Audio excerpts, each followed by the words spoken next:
Mic check, mic check. Mic check. How about now? You can hear me? Okay, sorry about that, everybody. I was having a little technical difficulty. I thought I was talking. I was over here talking to myself. Salute Ron Daniels. We got Jenny Velez in here. Monica Hollins. Salute Jay Free. Chocolate Candy Lady. Steady grinding. Glad all y'all can join me. I hope everybody hit the like button. We're about to get into it, man. We're about to get into it. Y'all remember the other day I had a live and I was showing these cops that were evicting a family and they were stealing all that stuff. Y'all remember that? Y'all let me know in the comment section if y'all remember that live. Because I told y'all I was gonna follow up on that story. And I was gonna find out if there was any accountability for those cops. And it turned to find out there was a little accountability. There was a little bit. So let's go ahead and make them our first story of the day. Okay, let me take down this.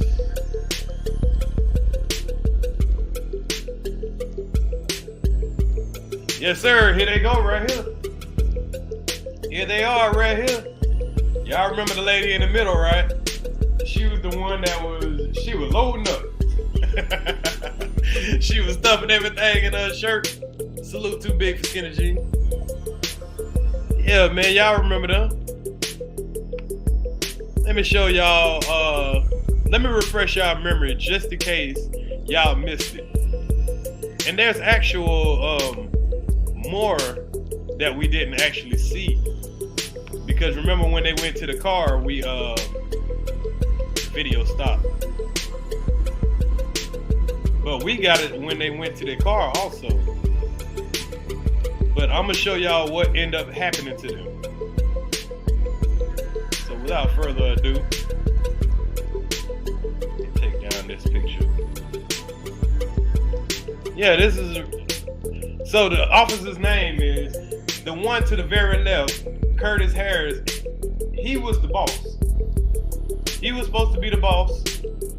Of course, LaQuinda Banks and Derek Holman, they were the other two officers.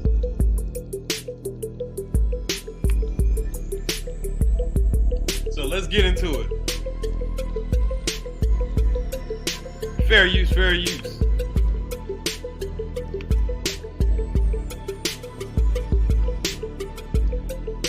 Make that a little bigger. All right. Let's check them out. Let's see what they actually did, and then we're gonna go to the trial and see what actually happened to them.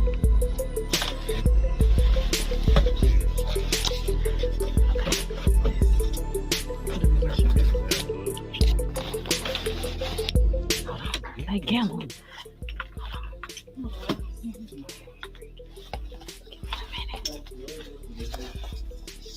Hold on. As y'all can see, we got some cocaine. Oh, somebody's trying to get in there. Yeah, everything here. They trying to tell people to hold on. go ahead and hear. The dude with the mask on, he's the boss. We said that on that dresser. This is another guy, the guy with the glasses on. He hasn't been charged, I don't believe. Look at her. She forgot she left her cop cam on. Body cam. Hold on. Give me a second. You got this. So we got her, the short dude, he's the boss. And then the fat dude, those are the only ones that are charged. Hold on. And I still don't know what she was gonna do with that bomb. No, that's a clip. She didn't even need that. To a gun. Yeah, it's a Ruger. Okay, this is some more bullets. Yeah, sheriff's office, some more money.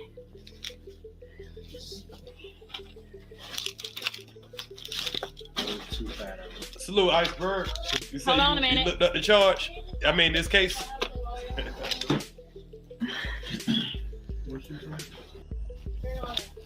Now, this is after they was done. last time when I showed y'all this video, we watched them rummage through the whole house. It was probably like 15 minutes worth. So this is the part where it stopped at, when they stopped coming out. Now watch how they do. Back to your truck. Back to your truck. I've been down.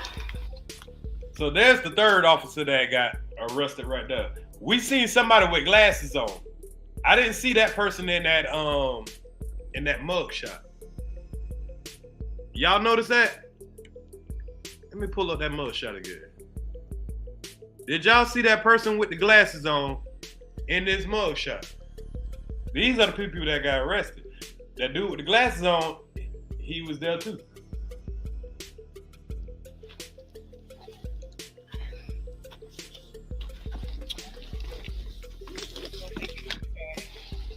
Hey, open your Hold on, let me see all that stuff they just stole. Look at all this stuff they done stole. Is that a rug? It's in that suitcase. And she's still in the bone. Why is she still in the bone, y'all? You the police. Why didn't the police ask him like, hey, what you gonna do with that bone? We ain't charging nobody with nothing. That's their personal property. And she stole it in front of her partners. Oh, okay, my bad. I forgot to take the mug shot down. Damn, I'm tripping. But look, y'all. There's a suitcase down there that look like a rug or something. She still got the bone, and she's telling the officer to open up his truck.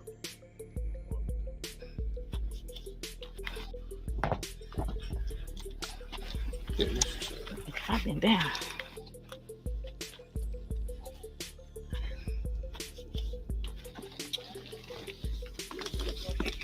My bad, y'all. Hey, open your open. I need to go in the car for a minute. Huh? I need to go in your car for a minute. Yeah, thank you for that. Come on. How do we put some in there? Salute Put to some me. in there. What's that? I put some in there. Okay. I'm good. What you got? Some shit here. Put in my pocket. Oh. I can leave it because Just sit in the driver's seat.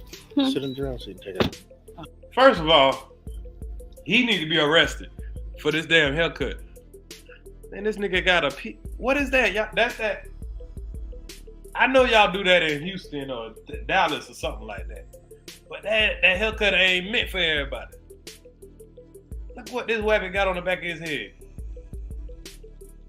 That's why they fired him. I think that's why they fired him right there. She wanted to offload the whole load. Like he told you to take a little bit. You ain't supposed to take these folks' whole house. She got greedy. Now who y'all think gonna be the snitch when all this go down? Who y'all think gonna be the snitch? Is it gonna be A, big boy right there? B, the short dude that we seen earlier? C, the dude with the glasses that ain't in this mug shot? Or D, the lady? Or hell, we'll put E in there. One of the onlookers. Y'all put in the chat, who do y'all think gonna be the snitch and the main person that's putting everybody on the grill? If you already seen it, don't say nothing. Iceberg, you might have already seen it. So don't say nothing, Iceberg. Don't say nothing, Iceberg. Let them guess. So somebody said the female, somebody said the female. I hear D.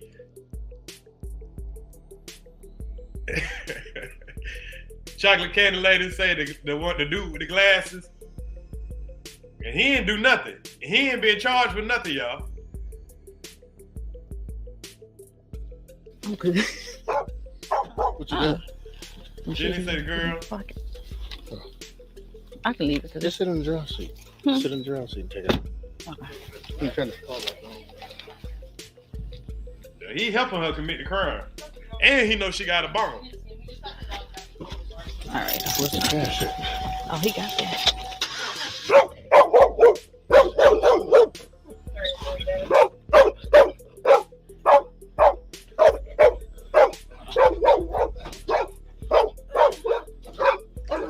Even that dog know. Y'all trying to get me some shit. Hey.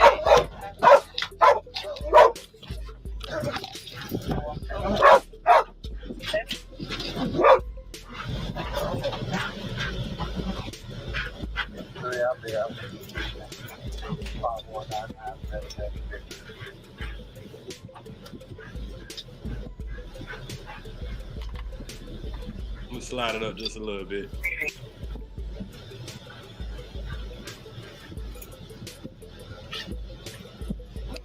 She's so busy stealing. I ain't seen nobody else take nothing but her. She's the only person I've seen actually steal something. Everybody else, it looked like they were thinking about it. They were looking for something. But, you know, they just went on ahead and went about their way. Salute knowledge power. I put all that in Derek's. Now, this is when they still was in the house. And y'all hear her talking about, I put all the stuff in Derek's. She talked too much. And she the one turned her camera on.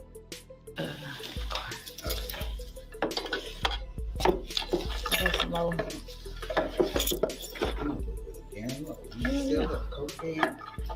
want to know when they can come in and start moving. When we done. He's like, can y'all stay? Oh, I was like, we stay 2 hours. I told her, I said, we'll stay too. I said, sweet. That's the pistol. Okay. Where Derek, down or up? There's more than 3 people here, y'all. Why is the other person not charged?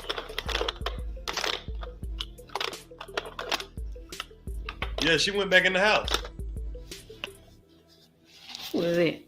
This is shit about last night. Pissed off. I beg her.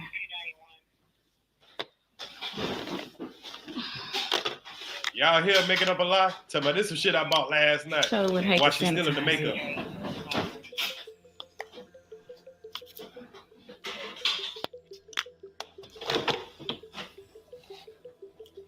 Petty ass, stealing makeup.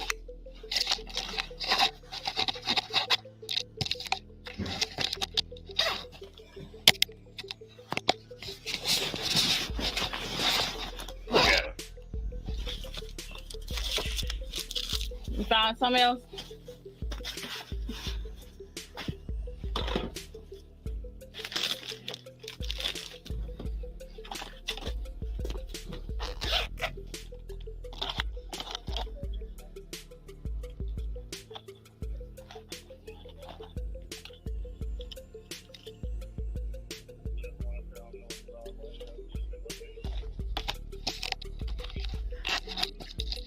Oakley glasses.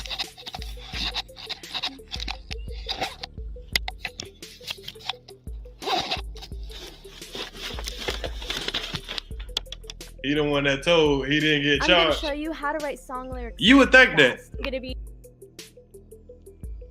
We about to see in a minute though. I'm just letting y'all finish up seeing what it was that they did. Just for the people who didn't see it. Now, let's see who told. Hold on, let me bring this down real quick so I don't mess up the surprise.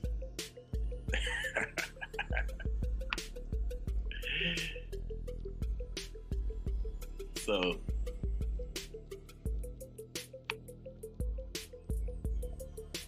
let's see who told.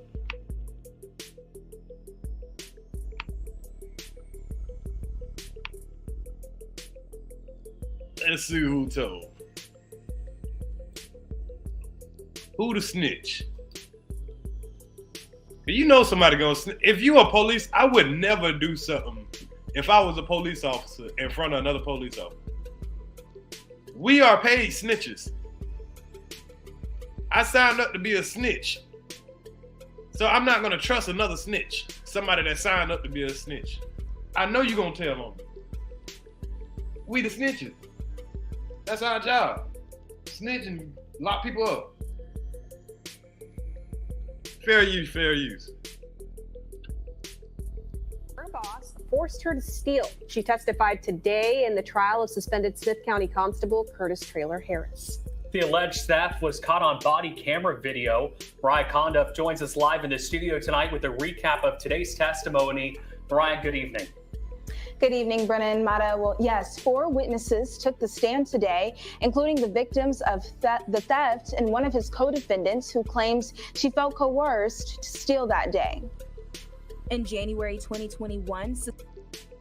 So, whoever said the female was gonna be the one that was the snitch.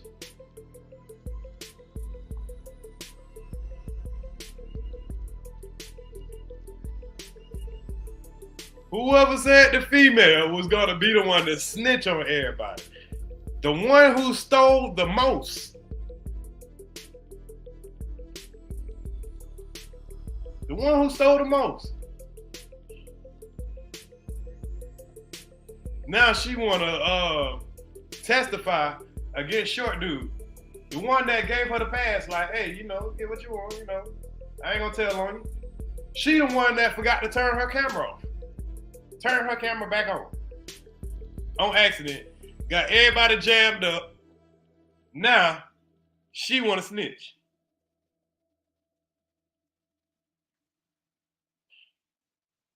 Suspended Smith County Precinct 1 Constable Curtis Traylor Harris and 2 of his deputies were arrested for allegedly stealing from a home while serving an eviction notice.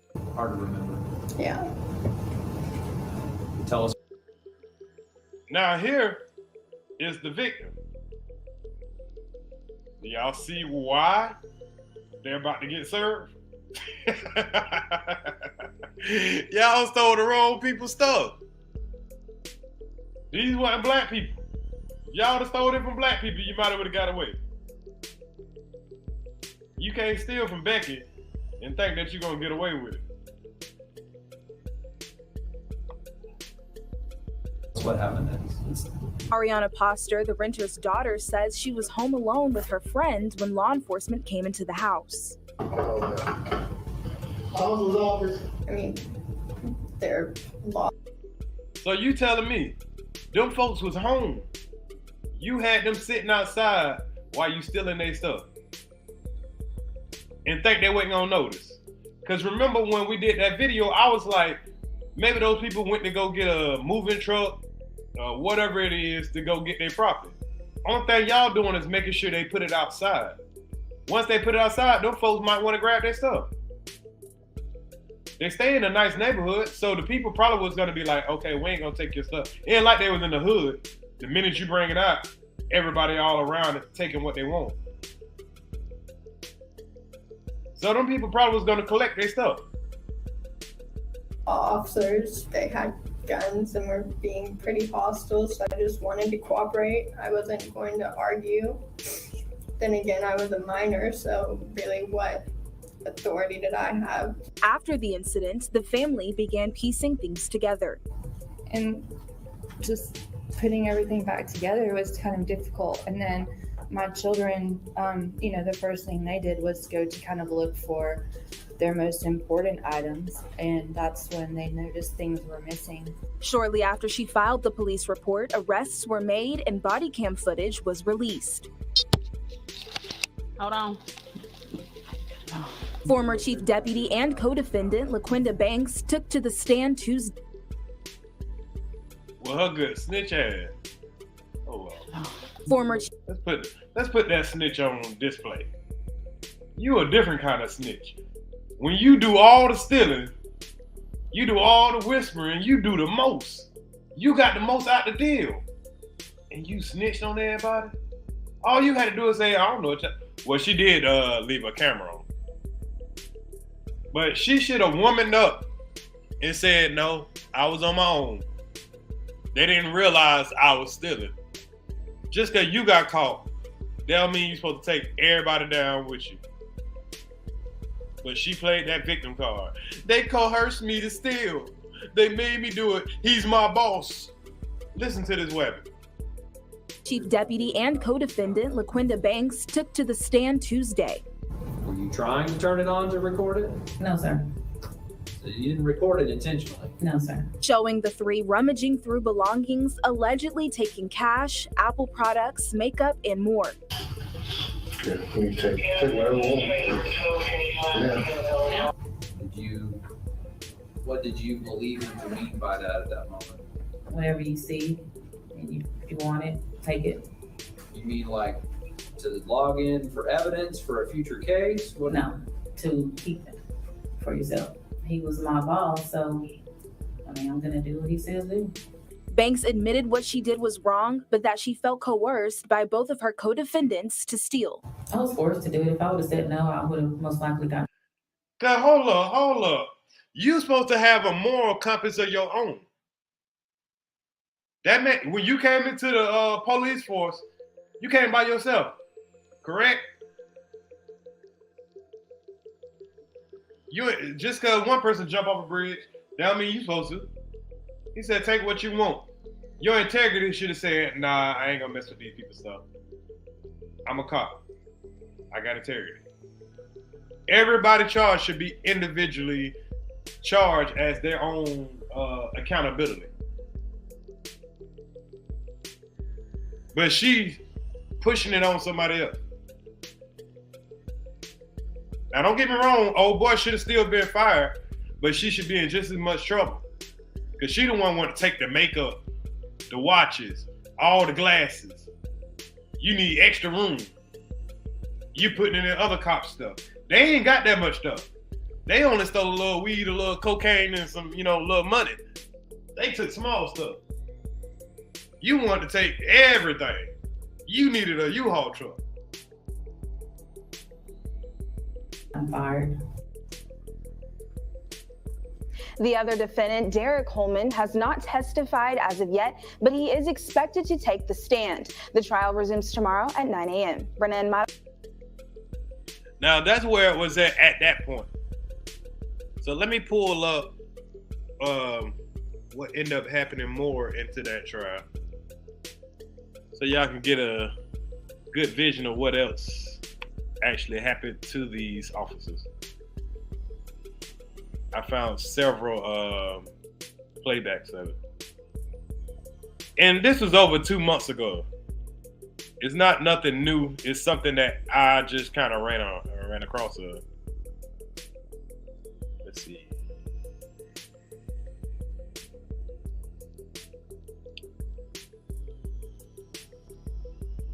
Which one are we watching?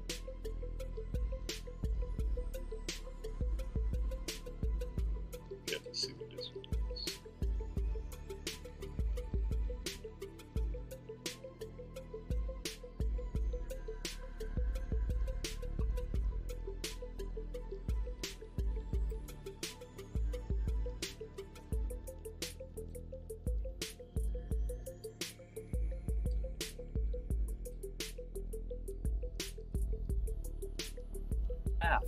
Body camera footage allegedly shows former Smith County Constable Curtis Traylor Harris and two deputies rifling through a home and stealing several items.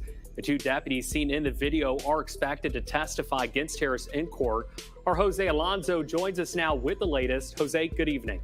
Good evening. Today, jury selection began and the court clarified what evidence and arguments will be used in the trial. Tonight, I spoke with a criminal defense attorney about what to expect as testimony gets underway. Hold on. Body cam footage allegedly shows Curtis Traylor Harris and two other officers stealing several items from the Tyler residence in January 2021. Traylor Harris is facing charges of official oppression, abuse of official capacity, and property theft. A Tyler criminal defense attorney says court trials against law enforcement officials typically end with a maximum punishment. Because they have that high standard, if they violate that standard, commit a crime, and are convicted, they're almost always going to be punished more harshly. On Monday, that's cap. That is so much cap. Because as we see, when it comes to these police officers, they get the lenient sentences. They don't get the same type of sentence that a civilian would have got. Now, say I would have went in that house and stole that kind of stuff. I would have went to prison. And that's a fact. Monday, jury selection and final preparations on determining what evidence and arguments would be heard was underway. Traylor Harris's lawyer requested last week that another judge should take over the case, but was denied. There's got to be a conflict of interest to get a judge. They call recused, and I don't know, but I'm pretty sure that's what the lawyer did. He tried to recuse the judge. That goes up, and unless there's an overt conflict of interest, you're not going to win. We got cocaine, we got weed, we got paraphernalia. The two. They got cocaine, they got weed, they got paraphernalia, and none of that stuff made it to the evidence. What happened to that cocaine and that weed and that bong that you took? Other law enforcement officials, Precinct 1 Sergeant Derek Holman and former Precinct 1 Chief Deputy LaQuenda Banks will testify as witnesses for the prosecution. The public should withhold judgment on this defendant. All people are presumed to be innocent until proven guilty beyond a reasonable doubt. Our justice system is a good justice system. Shit. Testimony is expected to start tomorrow. If convicted, Traylor Harris will be permanently suspended. Brennan, back to you. Now, ain't it funny that if a cop gets caught stealing, he can get charged to the point where he'll never become a cop again. But you shoot a nigga in the back, you shoot a black man, you beat a black man down, it takes the act of God for them to make sure they never be a cop again. We watched that one cop that put his hands around his fellow cop officer's neck, and he just got dismissed. He got a chance to resign, and guess what? He'll be a cop again. We watch cops all the time shoot people, do all kind of damage to people, and they still have their job. Now, this is an offense that I feel like he probably could have got another chance at being a cop, but he should have had some serious penalties. He should have been suspended, got demoted, not put in charge no more. But I think he could have still been a good cop.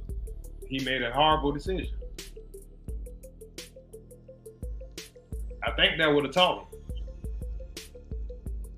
But see, they got different standards when it's certain cops, obviously.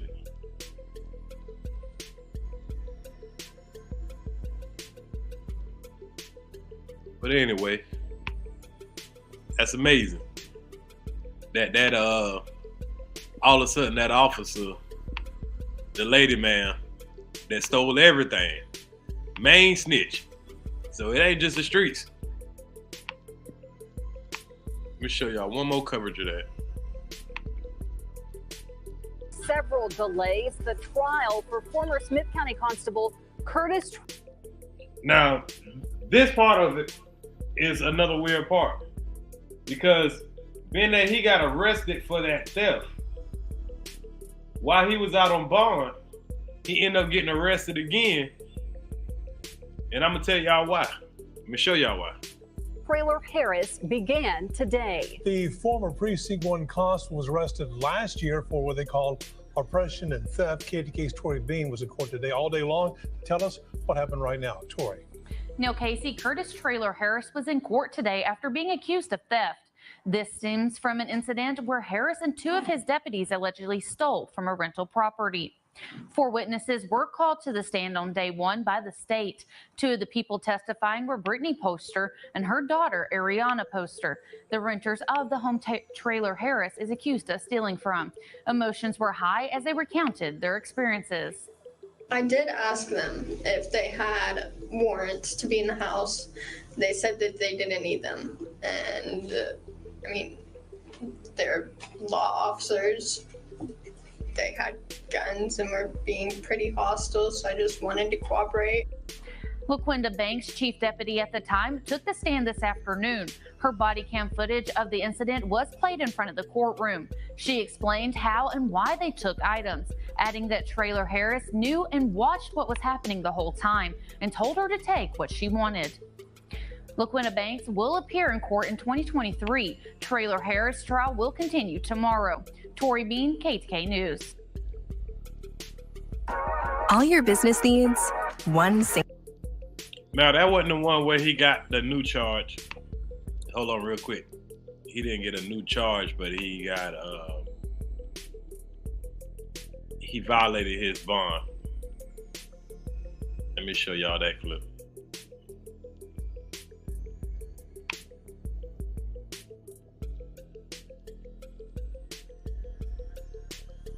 Show y'all that real quick. Oh, here it is.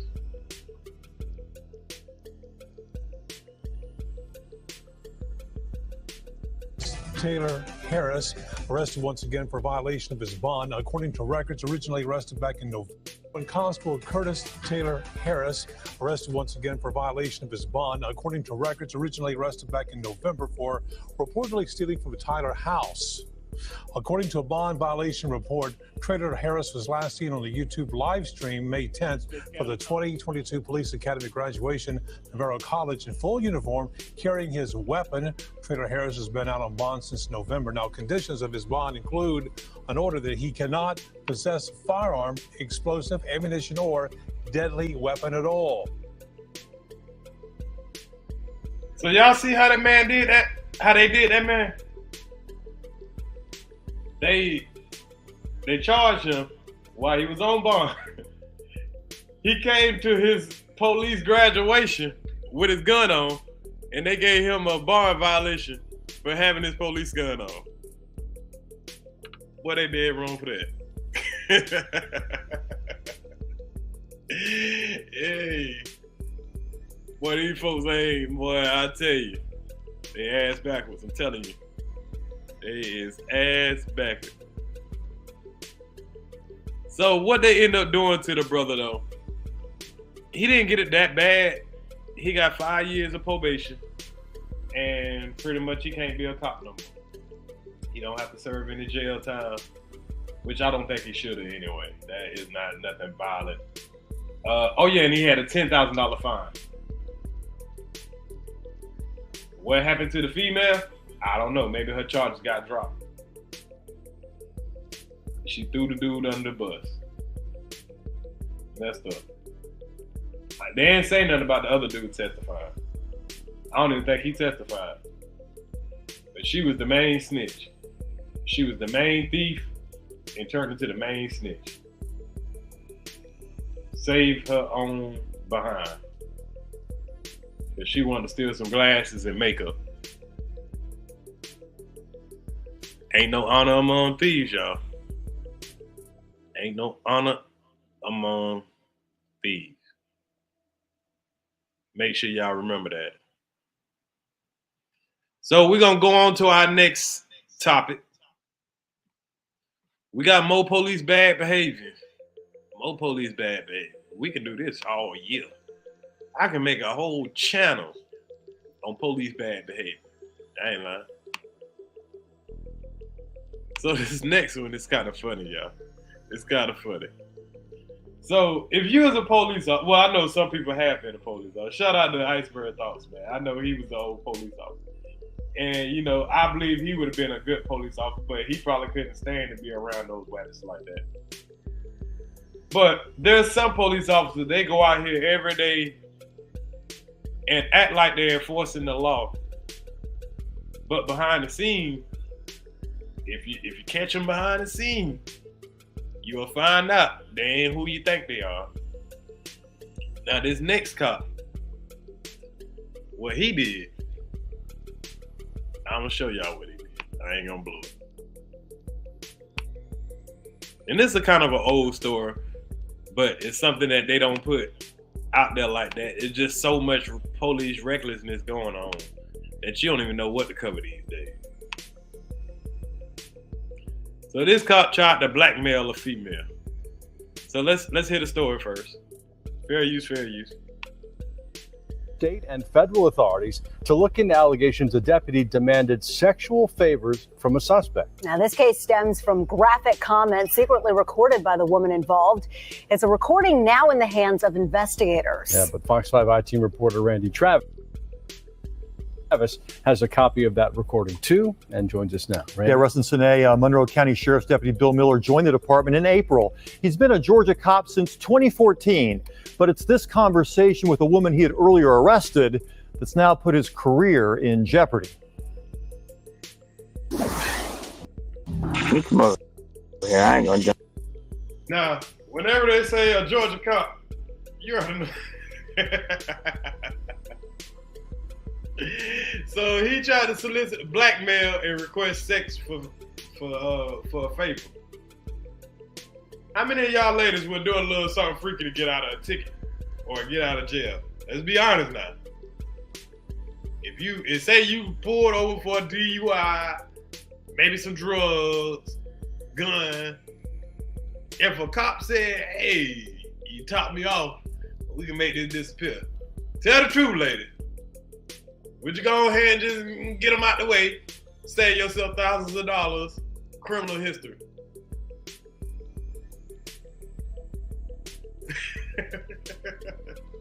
Come on, lady. Come on now. Don't all y'all speak up at the same time now. If you ain't married, cop pull you over, you done did something where you could get some time, you go to jail, and you can spare yourself from going through all that trouble by either bunking over or go ahead and top them off. Salute, Sister T. Would you do it? Go ahead and start the capping. I forgot to chop up Sister T all the cap. Stop the capping.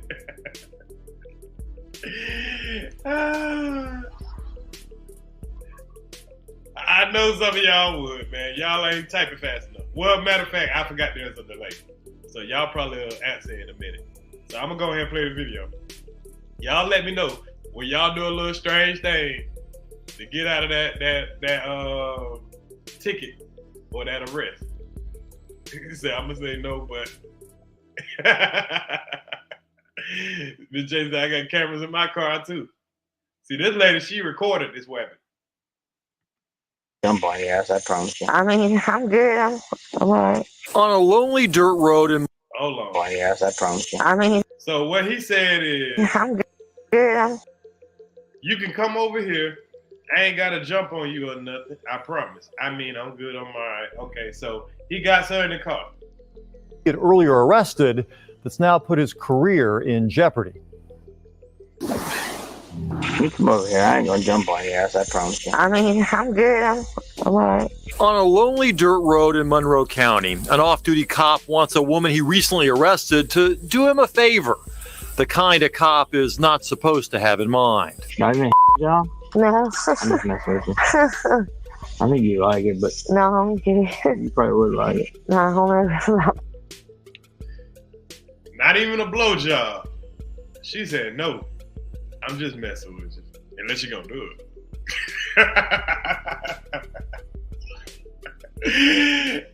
Hey, that's how a pimp talk to. That's how a player talk. When you talking to a chick, hey man, why don't you just slide it in your mouth a little bit? You telling me you don't do blowjob? No. And I'll just mess with you. Unless you go do it. No, I'm good. You probably like it, eh? Nah, I don't know about that. Girl, you know you like it. Just go taste it.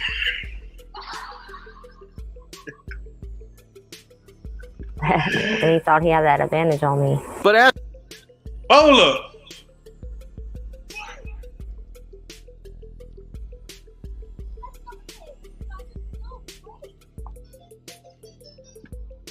What in the world is this? No, I don't know about that. And he thought he had... This is what he was trying to solicit, y'all. He wanted some mouth from that. She sounded black on the audio. On the audio, I thought she was fine. It sounded like she was a cute little thing. This is what he went back to double back to go get.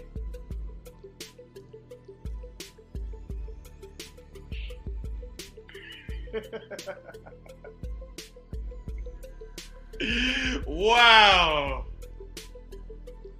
Wow, y'all.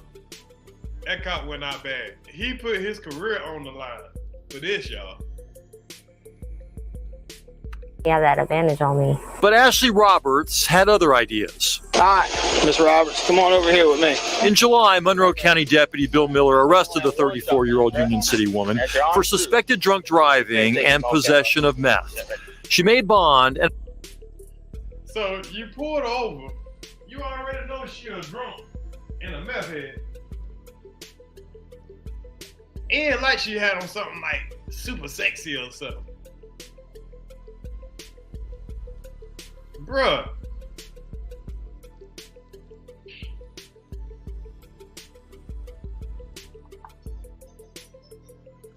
And a few weeks later, says she got a call from Miller to meet her in a parking lot late at night.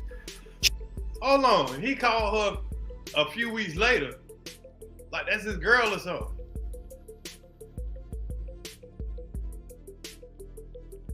Says she got a call from Miller to meet her in a parking lot late at night. She told Internal Affairs investigators the same story she told us. Yeah. Miller put her in his personal Dodge Ram pickup, handed her a Coors Light, and drove them to this dirt trail off Freeman Road. I didn't think I had to record anything until I got to that dirt road. After I turned on that dirt road, that's when I knew something was fishy. The recorded conversation starts with her pending charges. I know how. Now this Wabbit, he tried her up. I had to record anything until... He tried her with a Coors Light.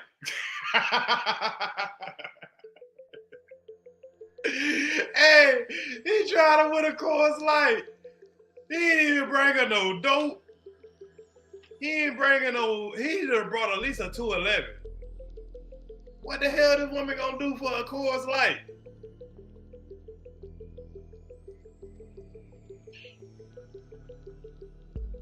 Wow. You thought you were gonna get some head for a Coors Light. At least get her some meth. You could have grabbed some meth out the evidence room or something. She would have twerked for that meth. Yeah. You'd have brought some methamphetamine, it would have went down. You come with a damn Coors Light. A $2, the Coors Light don't even cost $2. You get a Coors Light for what, like $1.79?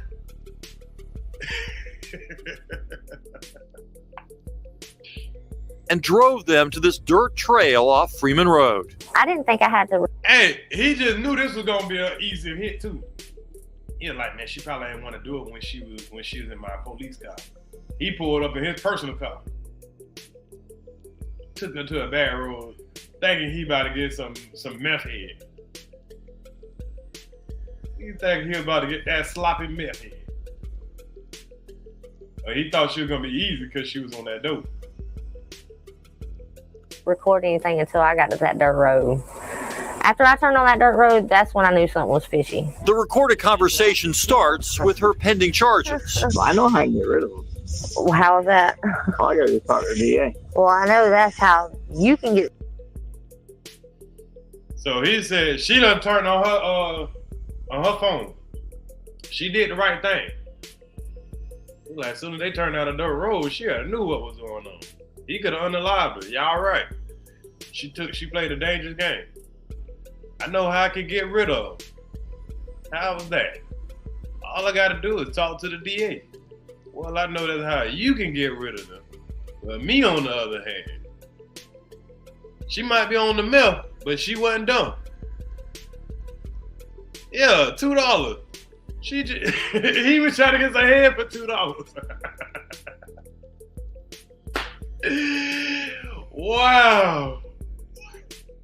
You trying to get some head for $2? You deserve to lose your damn job. Rid of them, but me, on the other hand, What's up to you? that should have made me think. Ain't no police in their right mind gonna ask for information this time of night. The whole reason I gave you the beer. Man. In their right mind gonna ask You for got teeth like a damn... information this time of night. Man, would you want some head from that right there? Would y'all want some damn head from something like that?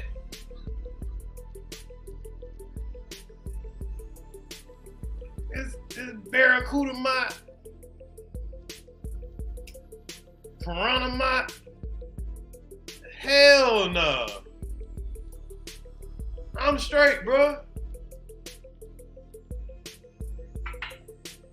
Hey. The whole reason I gave you the beer. Uh-huh. Is leverage. Oh. What leverage would that be?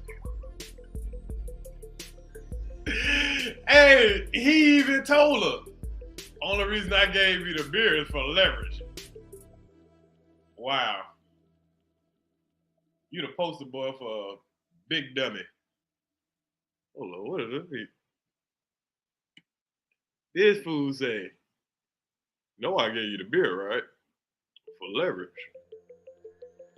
I thought that beer was gonna get you loose.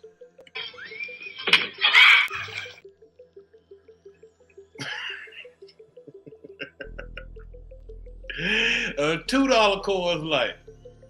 Wow. For information this time of night. The whole reason I gave you the beer. Uh-huh. Is leverage. Oh. What leverage would that be? Well, I got a unit sitting over there. So what are you trying to do? Oh! He said I got another unit sitting over there. They trying to run. Well, I got... He said, well, I got another unit over there. So he trying to get him and his homeboy some head for a Coors Light.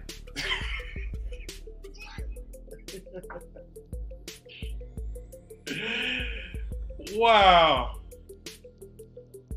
Wow.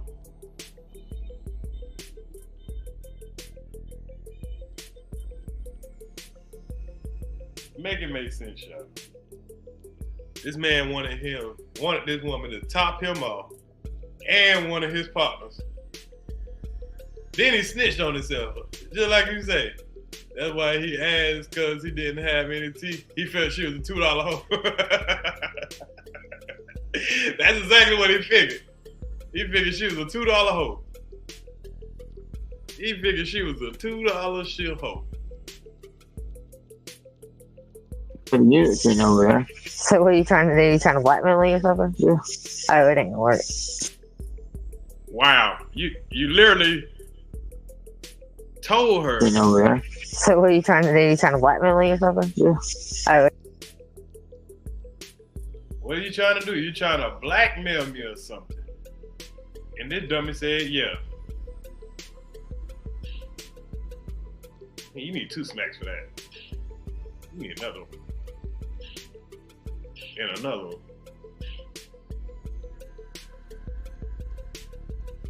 It ain't gonna work. You won't? No. I'm just messing with you. Okay. Now I'm just messing with you. You done brought me to a dark alley. You done gave me a Coors Light. You done asked me for some head the other day. Now you just messing with me. But my question is, why would he feel so comfortable with picking her up and taking her where he took her to?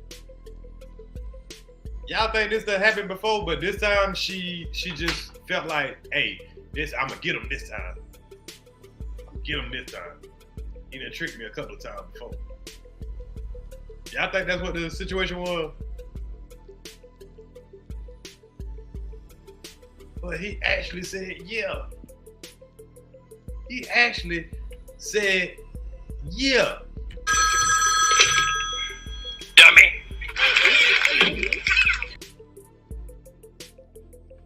Do you think he was really just messing with you? No. What do you think he was doing? I think he was serious.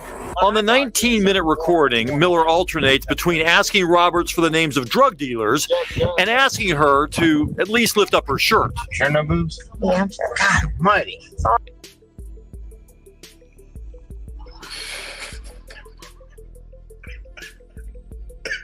She ain't got no damn boobs.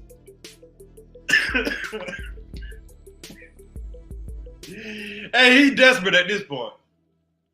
Yeah, he desperate at this point. He asking a meth head, "Can you show me no boobs?" Damn. She wasn't gonna do it, but man, that woman gonna chop your shit up. That Tasmanian devil mouth. Sorry. Can you give me the dignity of a boob shot? Sorry. One boob. Please don't fault me for that. Bro, you can't get a meth head. You can't get play from a meth head.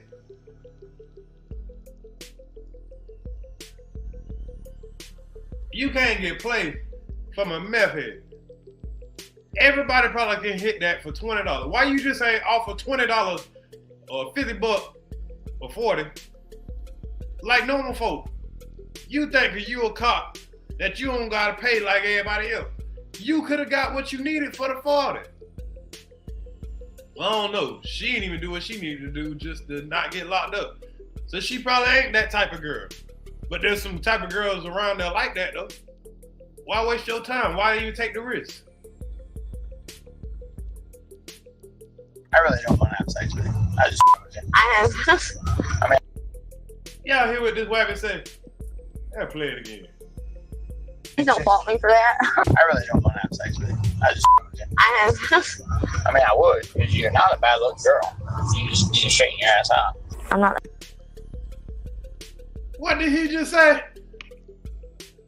She not a bad looking girl. I mean, I would, because you're not a bad looking girl.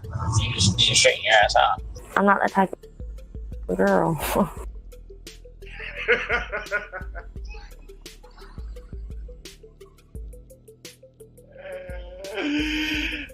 He done gassed up. Yeah, you ain't that bad looking girl. I mean, I would hit that. But I'm just playing. I'm just playing. I just brought you out to this alley for nothing. For free. Wow. He done lied. You should be locked up for lying too. I'm a good girl. I just hang out with the wrong crowd. I can do this now. Yeah. On the recording, you can hear Miller tell Roberts it's okay to toss that Coors Light out the passenger window. You ain't sucking nothing, so now you gonna get rid of that bill. She don't even, like, you ain't even get the kind of bitch she like. And look at the boobs that he was begging to see. Some dudes got bigger titties than that. I mean, come on, bro. He threw it all away for this Becky. He threw it all away for Becky right here, y'all. Look at what this cop threw it away for. Yeah, she thinks she Beyonce now. You can't tell her nothing.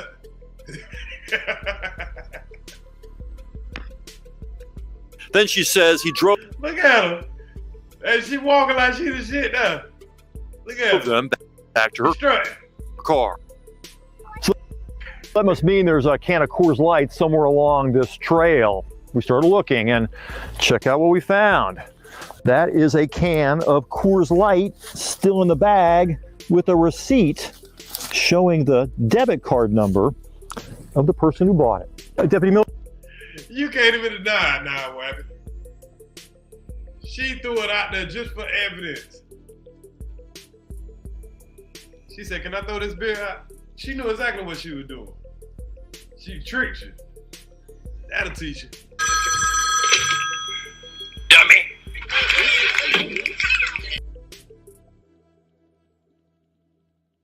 Miller? Yeah. I need to ask you about a woman you arrested recently. Her name is Ashley Roberts. Remember her? No. You arrested her for drunk driving, and then you met with her just last week, and We'll be out here pretty you offered her a chance to get her charges removed if she did sexual favors for you. Not me, buddy. Oh yeah, we got the recording. Would you like to hear the recording? I've got it right here. You can listen to it. That same night, Miller's supervisor told him to turn around.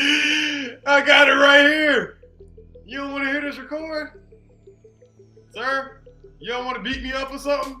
You don't want to threaten to arrest me or something? Tell me I'm harassing you? He had to get the hell on, boy. He didn't want to hear that. Look at him, y'all. He was cooperating until he heard that shit. Look at A woman you arrested recently, her name is Ashley Roberts. Remember her? No. You arrested her for drunk driving, and then you met with her just last week, and We'll be out here. you offered her a chance to get her charges removed if she did sexual favors for you. Not me, buddy. Oh yeah, we got the recording. Would you like to hear the recording? I've got it right here. You can listen. We got you on video. We got you on video, Wabbit. Not me, buddy. Nah, Wabbit, we got you on video. Where you going, Wabbit? Listen to it. That same night, Miller's supervisor told him to turn around and surrender his badge and weapon.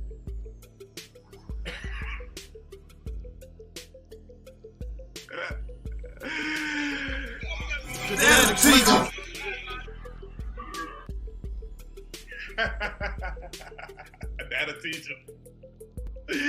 Hey, why don't you come back up here real quick? We need to talk to you, homeboy.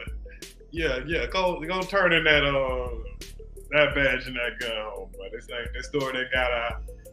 You out here, smashing on smokers, meth heads. Yeah, man. We can't have you out here embarrassing us like that.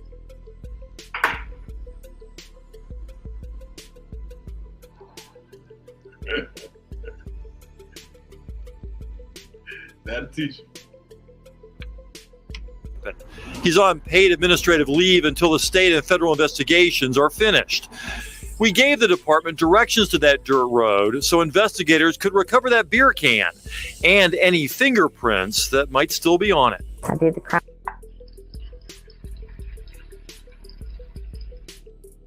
And I bet that'll teach you. And they get them fingerprints off now. I do the time. Yes, I was pulled over for DUI in possession. Yes, I'll take that charge. I'm not doing nothing to jeopardize myself. Ashley Roberts was on probation at the time of her DUI arrest. This week, a judge revoked that probation and sent her back to the Fulton County Jail. The I don't mean to laugh at people's pain. But shorty, if you gonna smoke on meth, you might as well go ahead and top that man off to keep your ass out of jail. I'm just saying. Why go to jail and you already ain't give a damn what else you was putting in your mouth? You smoking meth every day, you done lost your teeth, all that. You been lost your dignity. Giving that man a little bit of, wouldn't have hurt nothing. I don't think nobody would have thought any lower of you. I mean, especially if you'd have been sucking on that glass dick. Getting yourself out of some charges, I don't think that would have hurt anything. I'm just saying. But you could tell that she told, and they played a politic game with her. He still knows somebody.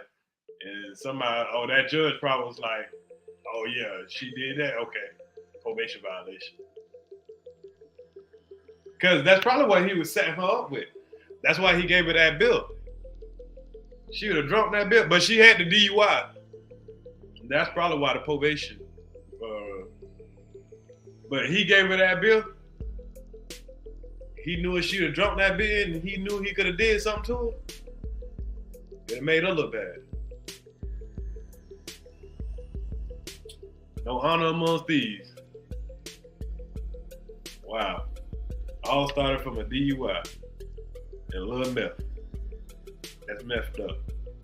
who arrested her for that DUI and heard on tape trying to blackmail her is on paid administrative leave while the investigation continues. Now, Ashley doesn't have a lot of trust in police at this point, and understandably so. Yeah, that's why she came to us. She didn't know if they would trust her, or at least if they would believe her. So she brought us the recording. We confirmed the beer can that was out there, and then took our findings to the sheriff's department once we had a chance to talk to Deputy Miller. Okay, and there's no real question that this is Deputy Miller's voice on that recording, right? Sure sounds like it, yeah. And Sheriff Shackelford, Al Shackelford, says over the phone at least that they're shocked and disappointed, and they're hoping that they'll get to the bottom of this very soon. Yeah, we know you'll keep us posted. We will. Thanks, Randy. Now, I'm wondering if they got to the bottom of it. Because, I mean, how much more of the bottom you need to go to when it's right there on video? But, of course, they're going to say, we need to get to the bottom of it.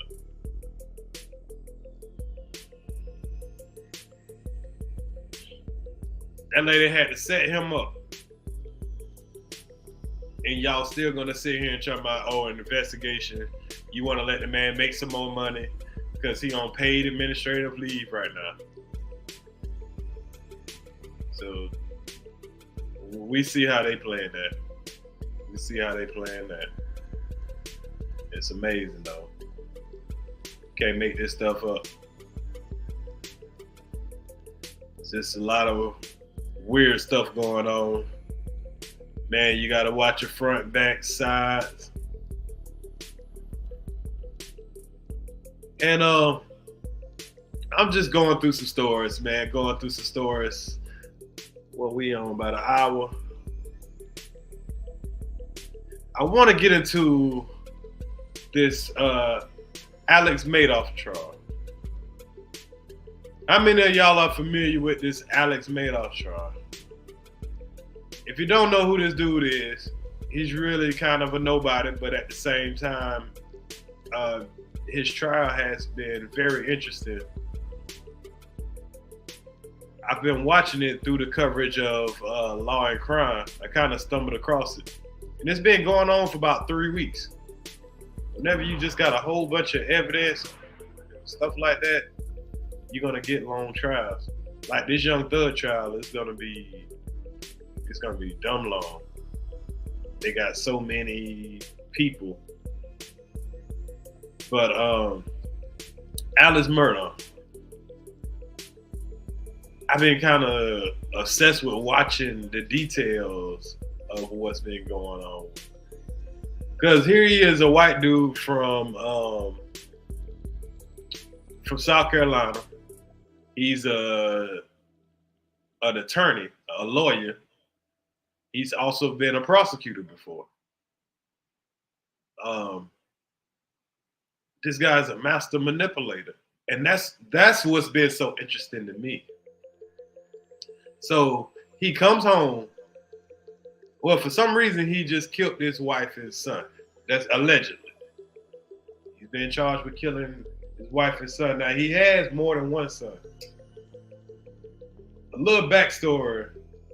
His son, 2 years prior to that, was on a boat with a couple of friends.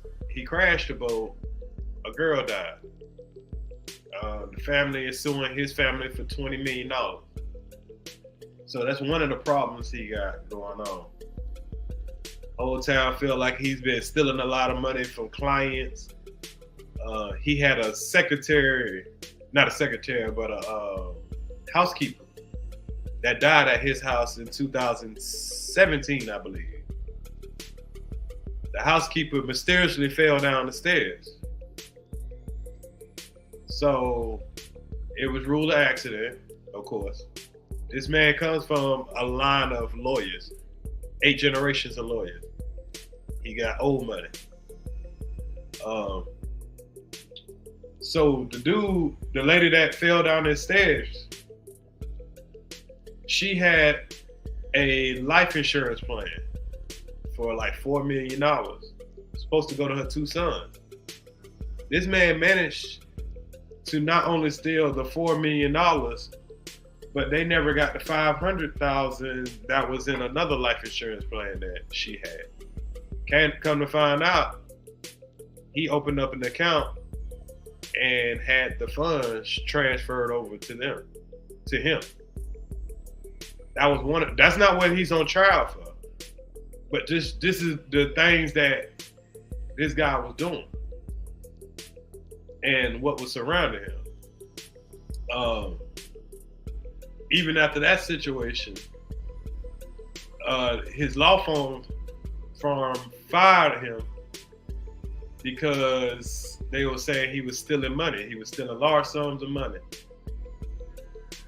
You know, he might get you a settlement for $100,000, but he really got it for $300,000, and he'll kind of transfer that other $200,000 in a little secret bank account.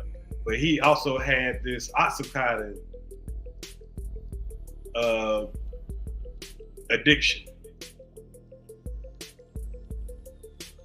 and man, it goes on and on and on. So one night,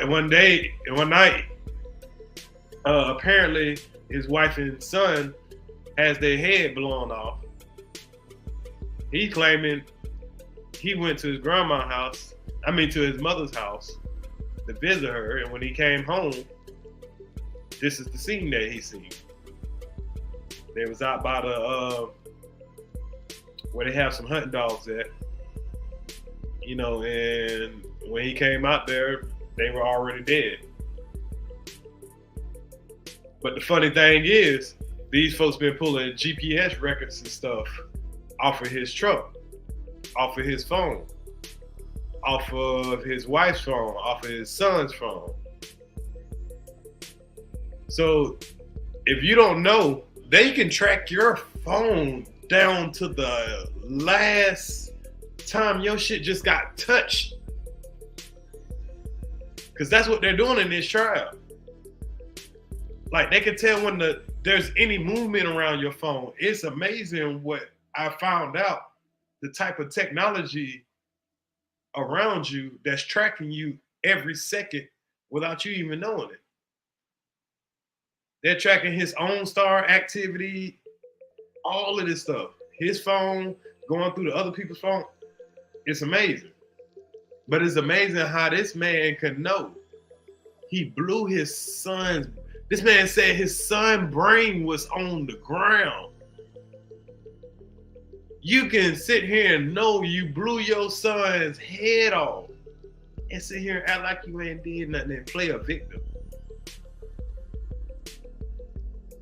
If y'all haven't watched any of this trial, I know it'll be hard to like watch 4 weeks of trial, but you can just watch some of the highlights and you're like, what, damn. Eagle Eye with Shia LaBeouf. Okay, who is that about? He was also stealing thousands of dollars from his clients. Okay, so y'all more familiar with it than I thought. I thought I was gonna have to, you know, do everything from scratch. But it's good that y'all already have an idea about it. But I also have one more story that's a little shorter. But let's do the Alex. Let's do Alex. I'll do that story on the next slide. Okay. So I'm not gonna go through all. Like I just gave y'all a little breeze through what's going on. What's funny to me, what's weird to me, is that this dude is so desperate that he actually went and testified on his own behalf. He took the stand. You're rarely gonna see people take the stand in their own trial, especially a murder trial. Self-defense, yeah. But if you take the stand on your own murder trial, it's because, boy, you know your back against the wall. And shit really gonna get real. They cross-examined this man yesterday. And to think that after all the stuff that's then came out in trial, and this man having to back up and say, because he told these folks, I hadn't seen my wife and kid since dinner. That was 2 hours ago. He told them that the very, matter of fact, on the phone, while he was reporting the killer, the lady was like, when the last time you seen him? About 2 hours ago at dinner. Until they found out that the son that he killed, he was FaceTiming with a friend while he was out there at the dog killed. And they got the timing of that. and they could hear the father in the background. Yeah, he admitted to taking the client's money, so they could hear him in the background. So now he gotta say, I was right there. Literally 2 minutes before they just got killed. Why would you lie? Right there on the phone. Then when the investigators came the next day and say that you ain't seen them in 2 hours. You telling me that just magically left your mind? Your wife and kids just get killed tonight. Now you forget that you were just with them 2 minutes before they're believed to be killed. So if y'all into it, I'm into it. Let's go. So let's see what we're gonna start at. I think I want to start at the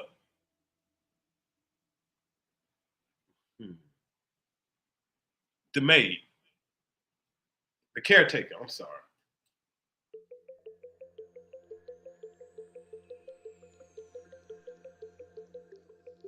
And I'm gonna just play like a little quick little something she said that stuck with me when she said that he came in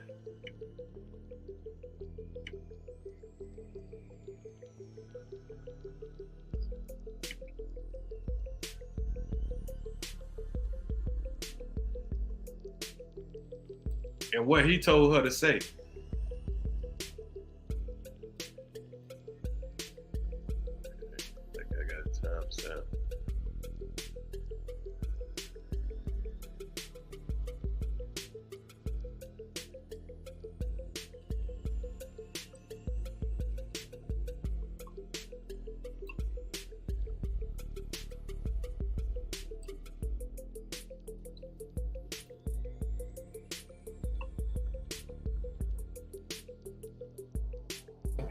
Left in the white truck, came in the white truck.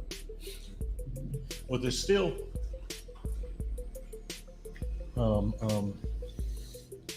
funeral stuff's not in the World Road. There's still funeral equipment in the yard. Yes. Like what?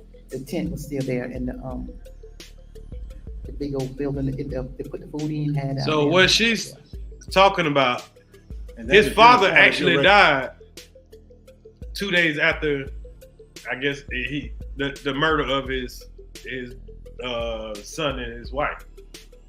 So they had a funeral, and he came over there and told her what she's talking about. A.M. Yes. And did he call you and tell you he was coming? No. He didn't? Had he called you on June 7th and told you he was coming? Yes. And he was right outside the house? Yes.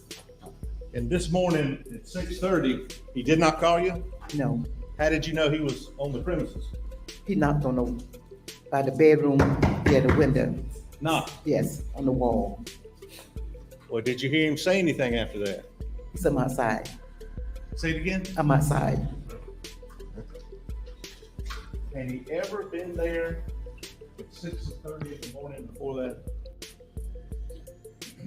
I'm gonna slide Tell it the ladies and gentlemen of the jury what you observed that morning when you saw Alex Murdaugh. He came in the white, left in the white truck, came in the white truck. Well, there's still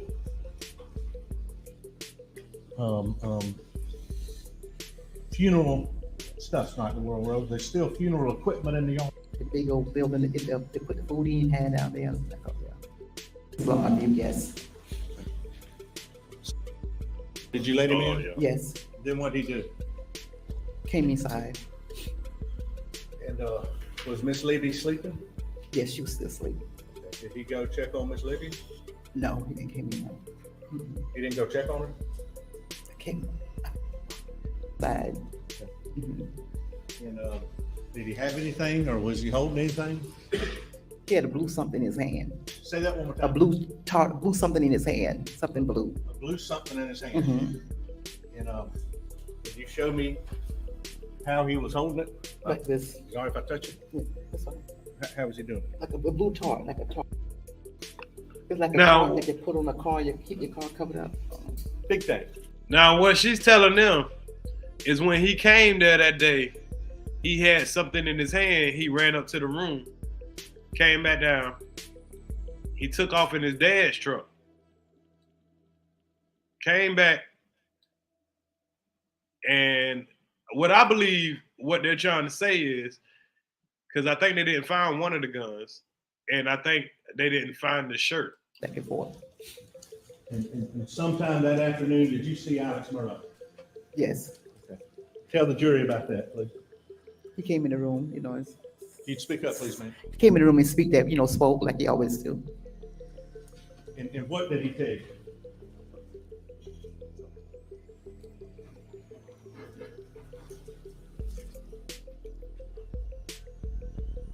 That he was sitting at the house. He was at the house. Say it again. He was at the house.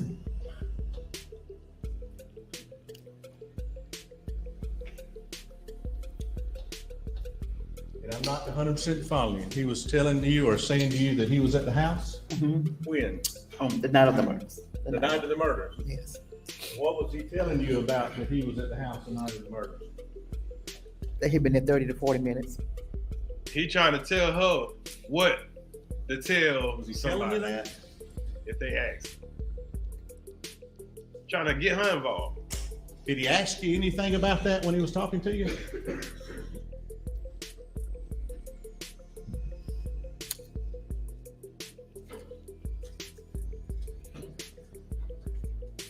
Yes. Now he over there with the stare down. Did he indicate to you what he wanted you to do with that information? No. No. What did he say? He just said that he was at the house for 30 to 40 minutes. That's it. You said what?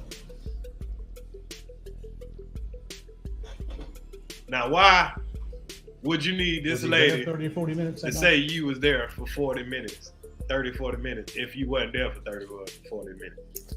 Not to my recall. Why are you crying? You trying to take a good A woman good family. And I love working together. And and make her work for the devil. Good people. He wasn't there no 30 or 40 minutes, was he? No. Can't leave the witness. Did that conversation upset you? Somewhat. You upset right now? Yes. Did you call anybody about it? My brother. You And called call your the brother brother about it. after that conversation with Alex Yes. to tell him about that conversation? Yes.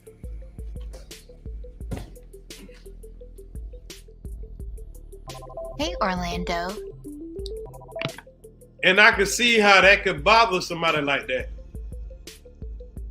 Because this lady, she don't want to be a part of no murder. Especially as gruesome What this was the is. statement he said about how long he was here? 30 to 40 minutes. But his phrase was, I was here, or I was. I was here 30 to 40 minutes. That was dumb as fuck. Salute, Audrey. That's just dumb. Not to cry, but Right. I can't help it sometimes. What else is going on in your life right there? And this is how he tried to bribe her. Just working. Hours and hours. When you gonna get married? Alex Murdaugh mentioned anything to you about your upcoming nuptials? Yes. And when was that? Day afterwards, I'm thinking. The day after this? I'm thinking it was, After yes. the conversation Yes. you just said? Where were you? At the house. And what did he say about your marriage, your upcoming potential marriage? I heard you was getting married. I said yes. He said if I could just let me know because the wedding's gonna be expensive. I said, well, thank you. The wedding's gonna be expensive? He said wedding's gonna be expensive. I said, well, thank you. Did he offer to help? Yes, he offered. That's the type of person, a good person. And did he ever mention? And she want to believe that he a good person for that. But he's just using his evils. This is how some people will use you for their devilish deeds. She could have bit that apple just to make her life easier. She could have asked him for anything at that point. Salute to that woman for, holding her integrity. Her marriage could have been more important than, what the situation is going on. Now, this guy jumped his behind on the stand, and I want y'all to see his demeanor, just knowing how he lied. And they about to ask him about those lies. And it's interesting. Very interesting.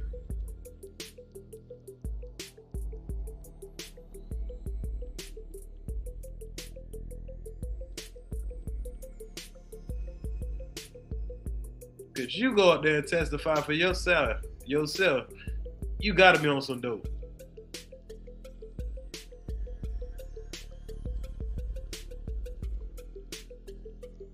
Oh yeah, this one here. Where he had to confront him about all the lies he told. Now he wants us to believe that he telling the truth.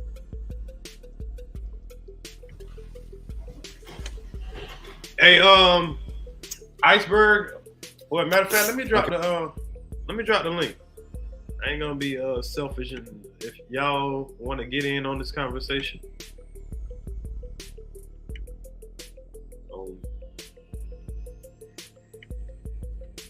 it'll be easier to explain with help. So,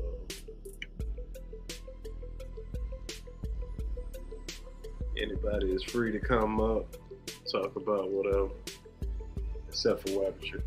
This ain't one of them.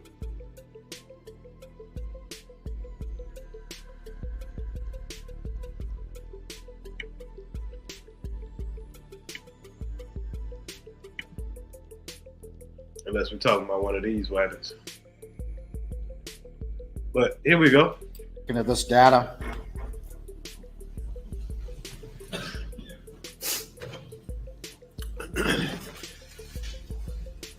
And I'm definitely gonna show the go vehicle over some of parking the at timeline 10:05 and 55 seconds. Yes, sir. Of the GPS. 10:05:57. The Suburban arrives at the kennels. You agree with that? I'm sorry, say that again, Mr. Williams. You heard what he said, Wabbit. Cause this Wabbit, before now, y'all, before they went to trial and everything, he was claiming he never went by the kennels because he knew that's where they died at. He didn't come to the kennels till he came back home, according to him.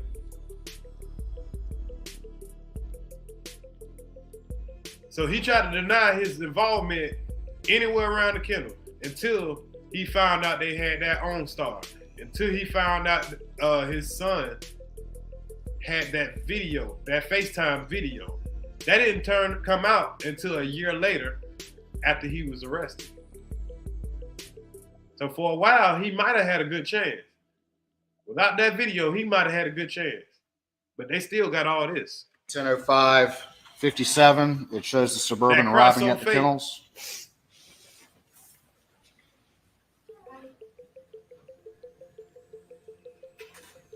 Okay.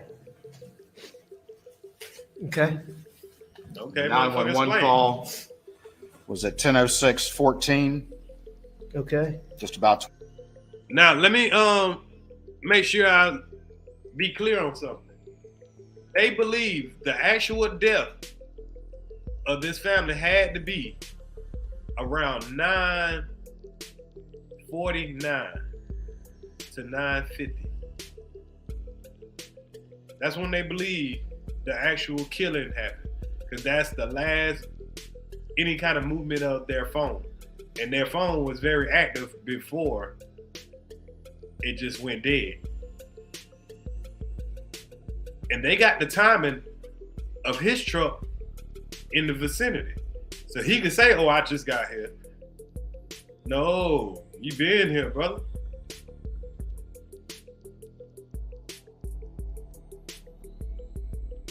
Oh, don't worry, Knowledge Pop. You're going to find out what happened. We're talking about, I don't know how long he been out. We're talking about Alex Murdaugh right now. Okay. The 911 call was at 10:06:14. Okay. Just about 20 seconds later. You agree with that? I think that sounds right. Yes, sir. I mean, that makes sense. So remember, he's the one that called 911.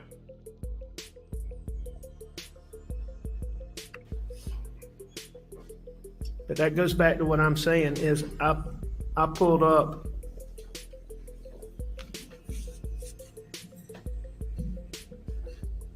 Yes, Saw. you did.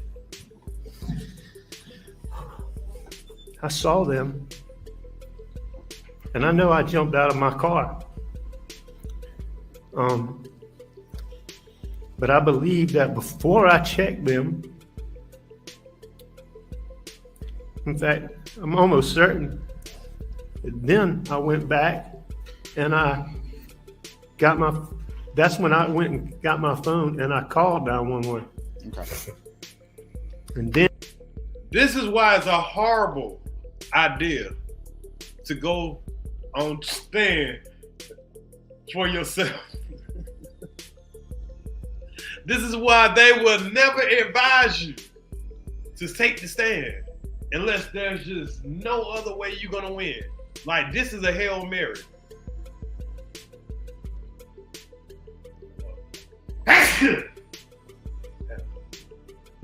Thought I put that on mute. But anyway, this is a Hail Mary. Anytime you see somebody on the stand, they're throwing a Hail Mary. And after I called 911, there was a little while where there wasn't, I don't think there was anything going on. And I believe that is the time period that I went and checked on them.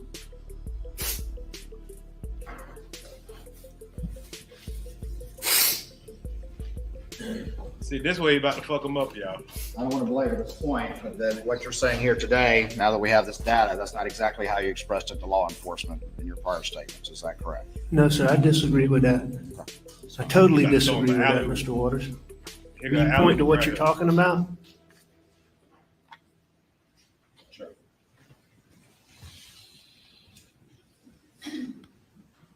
Got you on video. You big dummy.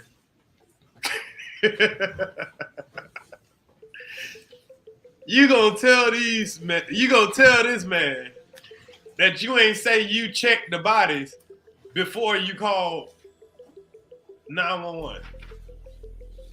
You told the lady on the phone that. You told the investigators that. You done had 2 years to think about this. I know your lawyer had to talk to you about this before the trial today. Think about it right now, dummy. You got a chance right now to say, oh, okay, you know what? You're saying, okay, I did check the post before I called. iPhone stock. You got all Don't this worry. chance Let Reibu to, backtrack, save yourself. But this man is such a compulsive liar. And every chance he get, he gonna blame the dope. And I'm gonna show y'all that after he proved him, he proved that he'll web it. I'm gonna jump between videos. That way we can get a little, caught up. Cause I just want to show y'all how he tried to do this with a straight face. Like, dude, you blew your son's brain out. You looked at your son's brain on the concrete, and you keep saying it. You keep reminding us how gruesome it was that you did your wife and your son. How ain't shit you is, how low of a conscious person you are by taking all these people money. And he keeps saying, oh, I did this. Yeah, I did it. I did it to people I love, my friends. Like, that ain't helping your case. And knowing that you lying about everything until you get caught. But you try to come off so innocent. Yeah, his lawyer set them up. Because those are lawyers over there, they looking like stupid motherfucker. I guarantee you, they was telling him, don't get on the stand. And he was like, I got to do this. He one of those smart dummies. I can tell. I've seen these type of people a million times. He's privileged. He didn't get where he got at because he just smart. He got grandfathered in, literally. His grandfather picture in the courthouse. This is him the day after the killing of his wife and his son. Now watch what he tell these folks. He just challenged that man to pull it up, put him up. He said, I don't believe that. No. He was confident too. No, I ain't say that. I ain't say I touched him. When I heard him say it, I was like, you big dummy. You said you checked the boy's post. You tried to turn him over, and that's why his phone fell out his pocket. See, I listen like I'm a juror, like I'm in the jury. You know, I'd never be on jury duty. I would love to go on jury duty. I would be one of the few people that I love to be up there like, yeah. Got your weapon. Or to serve justice where justice won't be served in a lot of times.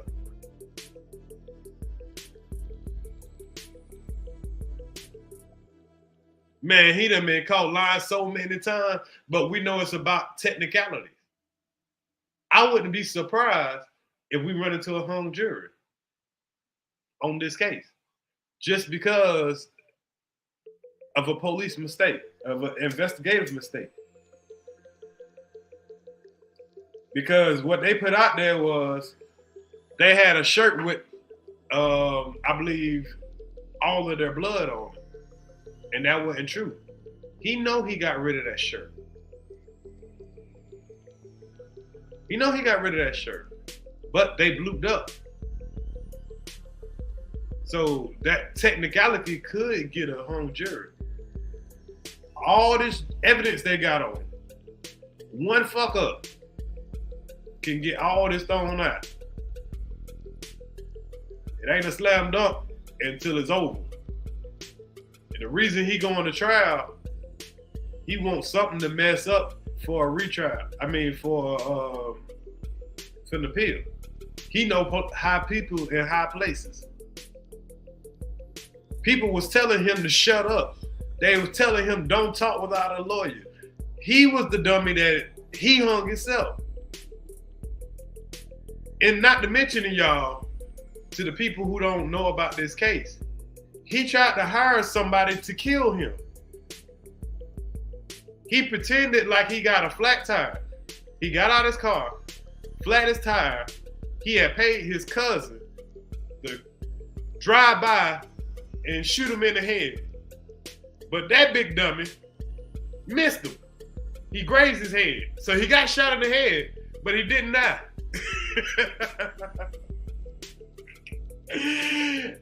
Imagine you getting shot in the head and not die. You gotta suffer all the consequences of getting shot in the head without dying. Now that's torture. You in hell. You in hell. You pay somebody to kill you so your family can get the $12 million insurance policy. Because of all the bullshit that you done stirred them up in. Your wife about to leave. Your son a mama's boy. And he got a $20 million lawsuit out on your family for killing that girl on the boat. They done found out that you done paid somebody to try to kill you. You done lost your law job, your lawyer job. They found out all the money you was stealing. Everything crashing down on them. The biggest problem is, your wife and your son. You kill your son, there's no more lawsuit. You kill your wife, nobody can't leave you and take half of your shit. Now you got all the properties and all that to yourself. You got her insurance policy. If he gets off, he wins. If he beats this trial, he technically gonna win.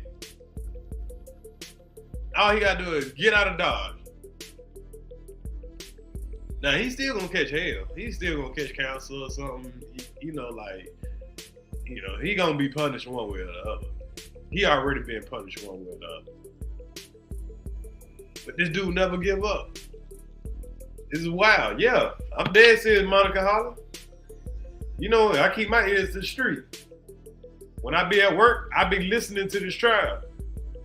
Now, I should have been more wiser and timestamp everything that I wanted. I want to chop up everything and all that, but I can't do all that. Not just yet. I got too much other work to be doing so I'd rather go live and we can look at it together. We're going to scream this together.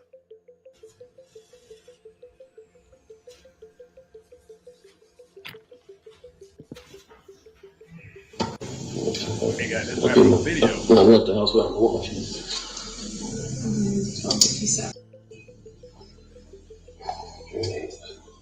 24, please. Richard Alexander Murray. And tell your last name so quick, Brett. I'll fast forward past Murdaugh. And date of birth, Mr. Murdaugh. Yeah, y'all, this post him getting shot in the head. 1968. I'll play the part where he got shot in the head. 803 942.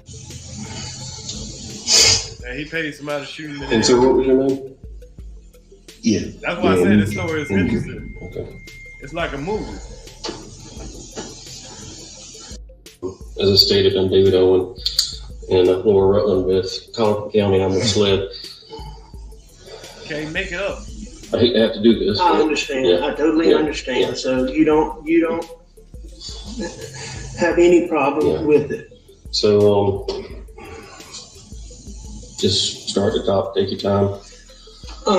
Like when I came back here, I mean, I pulled up and I could see him, and I knew something was bad. I ran out.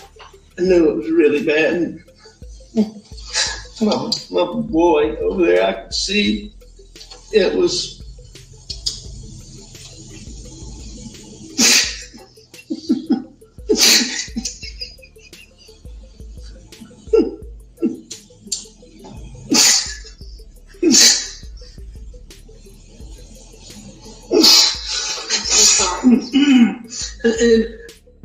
Somebody call Hollywood.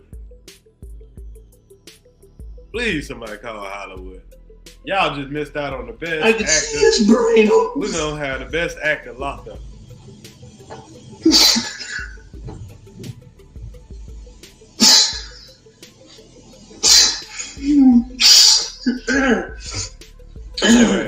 And I ran over to Maggie. And actually, I think I tried to turn Paul over first. I thought you were examining. I tried to turn him over, and I don't know. I figured it out. Yeah, I'm a player about Cousin Eddie. His cell phone popped out of his pocket. I started trying to do something with it, thinking maybe, but then I put it back down really quickly. Then I went to my.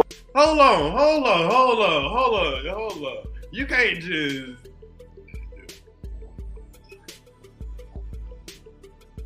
You're telling me you tried to turn over your son and his phone just magically fell out of his pocket.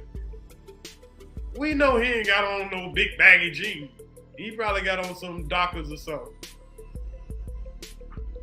You picked it up, you tried to do something with it. See, that's crucial. Because when you find out the whole movement of his phone and his wife's phone and all that, where he tried to dump it off at and everything, this trial been going on for 24 days, y'all. It's a lot of stuff came out. But every bit of it's interesting. I ain't gonna lie. I'm gonna just go to random parts. Every part of this trial make you be like, pocket. I started to try to do something with it, thinking maybe, but then I Salute, Musa put it back down really quickly. Then I went to my wife, and I could see.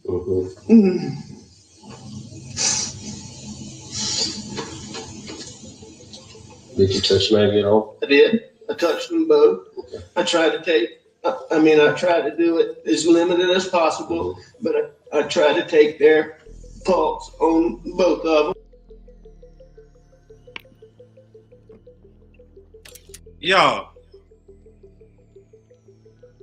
this man has testified and said it multiple times. I've heard it on when he was talking to the cops. I mean, when he was talking, I think he about to say it even right here. He said he seen his son brains on the ground. Why in the hell are you checking his post? I'm just saying.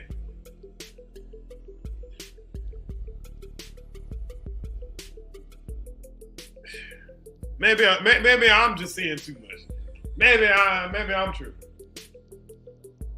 I mean, come on, bro. You tried to turn him over. His phone just slid out his pocket. You couldn't turn him over. So you check his post, even though you see his head wide open. Even if you didn't shoot. Let's just say you didn't shoot. You lying, man. Let's just say you didn't shoot him. If you see his brain on the concrete, what's the purpose of checking his pulse? Come on, bro. You just lying for no reason. This is where he messed up at.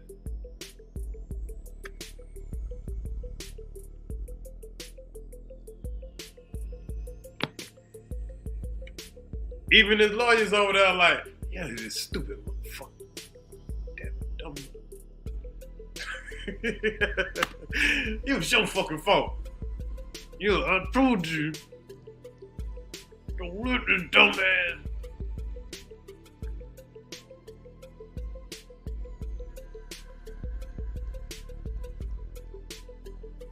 Yeah, the lawyers might swing on each other over there. Oh shit, my bad. Turn the sound off. And I did that.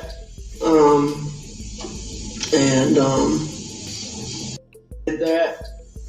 Off the phone to call some family members to her. My bad. But I tried to take their pulse on both of them. And I called 911. Pretty much right away. Remember, y'all, he's telling them she was very he called good. 911 first before he touched her. I talked to her. I told her I was going to get off the phone to call some family members. I did that.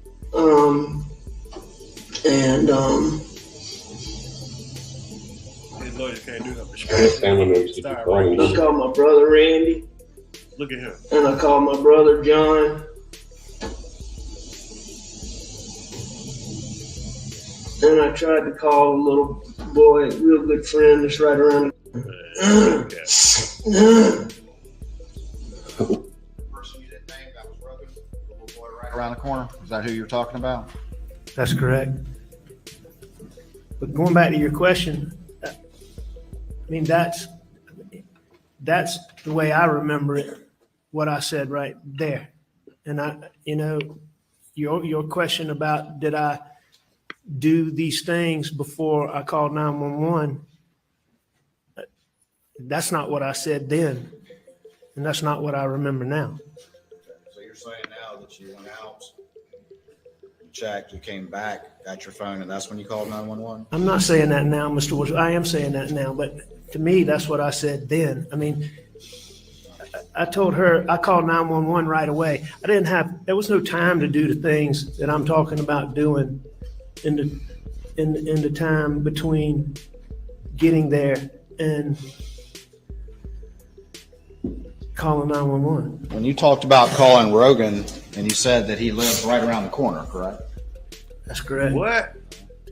But Rogan wasn't staying there at the time. That's the whole reason that Cash was at your kennel, right? You knew that. Well, Rogan was staying in Buford a lot, but he was home a lot too. I didn't know where Rogan was on a daily basis.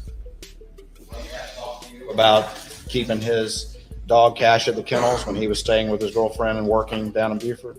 Yes, he had asked me that. But I mean, that had been some time before. I didn't know. You're making a big deal about this, Mr. Waters, but that particular night, he's the prosecutor. I didn't have a clue where Rogan He's was supposed to make a staying big or deal not about it. staying. I was trying to find somebody to come out there with me. I'd called Randy, I'd called John, and Rogan was the next best alternative. Okay. And Rogan is so close.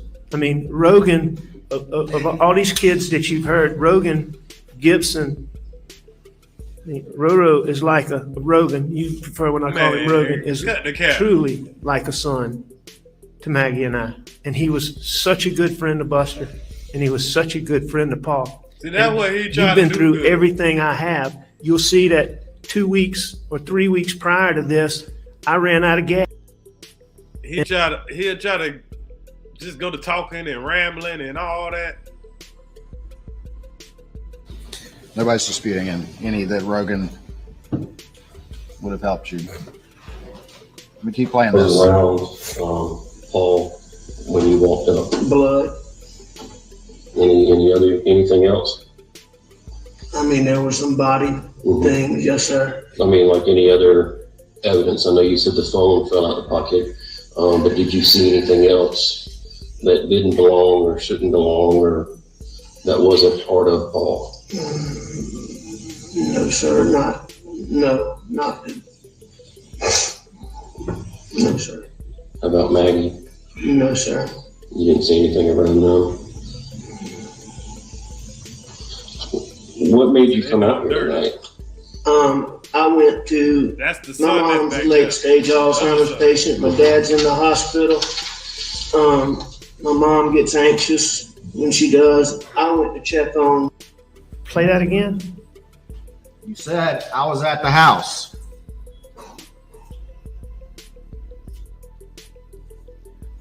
And I knew she'd gone to the kennel. I was at the house. I was at the house. So you about to start You busting made a his conscious ass. decision to lie right there. Play that again. This interview. But right. And there's a lot for one, the 911 call for one. I mean, there's a lot of things that I didn't remember. Okay.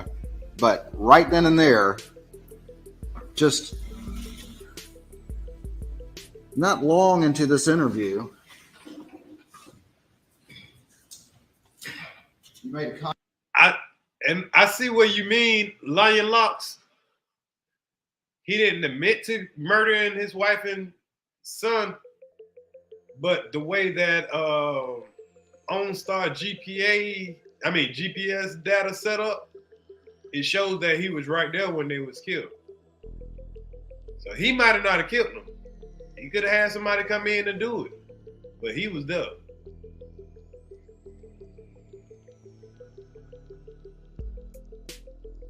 He got two sons. He got one son that's in the audience right there, and he got the other one is the one he blowed his brains out. He blowed his own son brains out, and sit here and try to cry about it.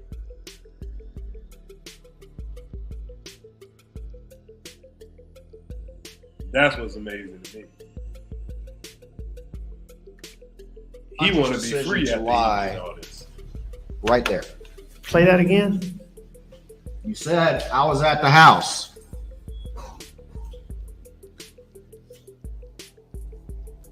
And I knew she'd gone to the kennel. Got you on video. I was at the house. I left the house. Play. You want me to back it up some more? Well, yeah, we can keep listening to it.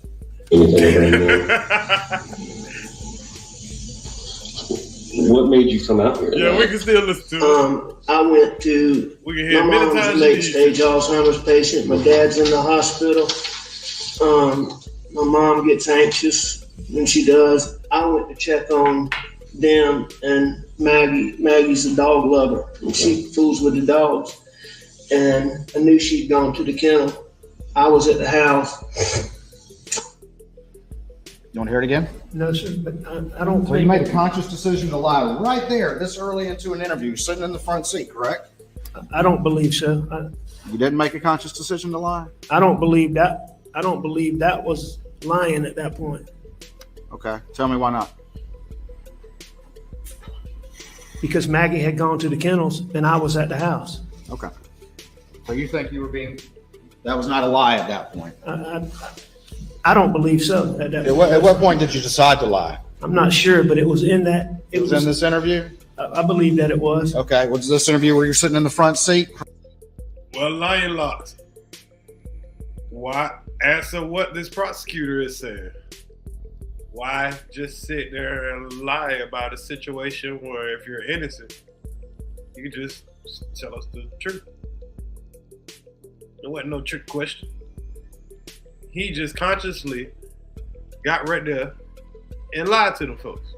Why? Why are you covering up all this stuff? But like I said, he could have had it done because the GSR didn't come back on him. So that's what he got in his favor. If I'm not mistaken. I could be mistaken. I missed that part. But I know they did it on him, and I know they would have been making a big deal about it if it was. So I could be wrong. I missed that part. But it'd be a slam dunk if he did. He definitely probably could have. But if somebody did, it would be maybe some other signs of another vehicle being around there. Because he's kind of in a remote area. That's the only thing about that theory. Unless he's the one that got them away. But then there might be footprints, so them folks done swept that place. There's any sign of anybody else. But they did say there's a possibility of more than one shooter. So. Correct? It is. You're not in custody, correct? I'm not in custody. They're giving you water, letting you chew tobacco, treating you politely, correct? They were treating me very politely. So what was it that clicked? So you said it's in this interview that it clicked that I'm gonna lie about the most important fact that I know? I'm not sure exactly when in it that I decided to lie, but I believe it was during this interview. I believe all those things that I talked about. Wait, what? So this is why you do not get on the damn stand and testify for your damn self.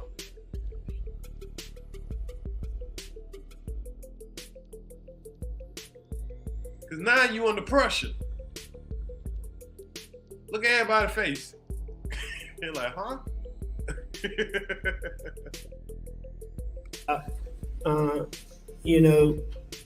Those things that have gone on, the things that people have said to me about don't talk to anybody without a lawyer. Partners all told me that, or a lot of my partners told me that. My dear friend, Chief Alexander, was one that said that. I overheard, I believe it was Sheriff Hill, I'm not positive. I overheard him tell, I believe Mark Ball or Gray Holmes, don't let him talk to anybody without a lawyer. And what I believe is that based on my distrust of SLED and getting in that interview, and I'm not positive about this, but I believe when he asked me, about my relationship with my wife and my son, I believe that's when I decided to lie. You But I'm not left positive. out when you had the GSR too, because that's what you testified to yesterday. That certainly contributed. And your dope paranoia too. You said that as well, correct? Well, those things are what triggered the paranoia that started as my addiction evolved. And so now, hold on.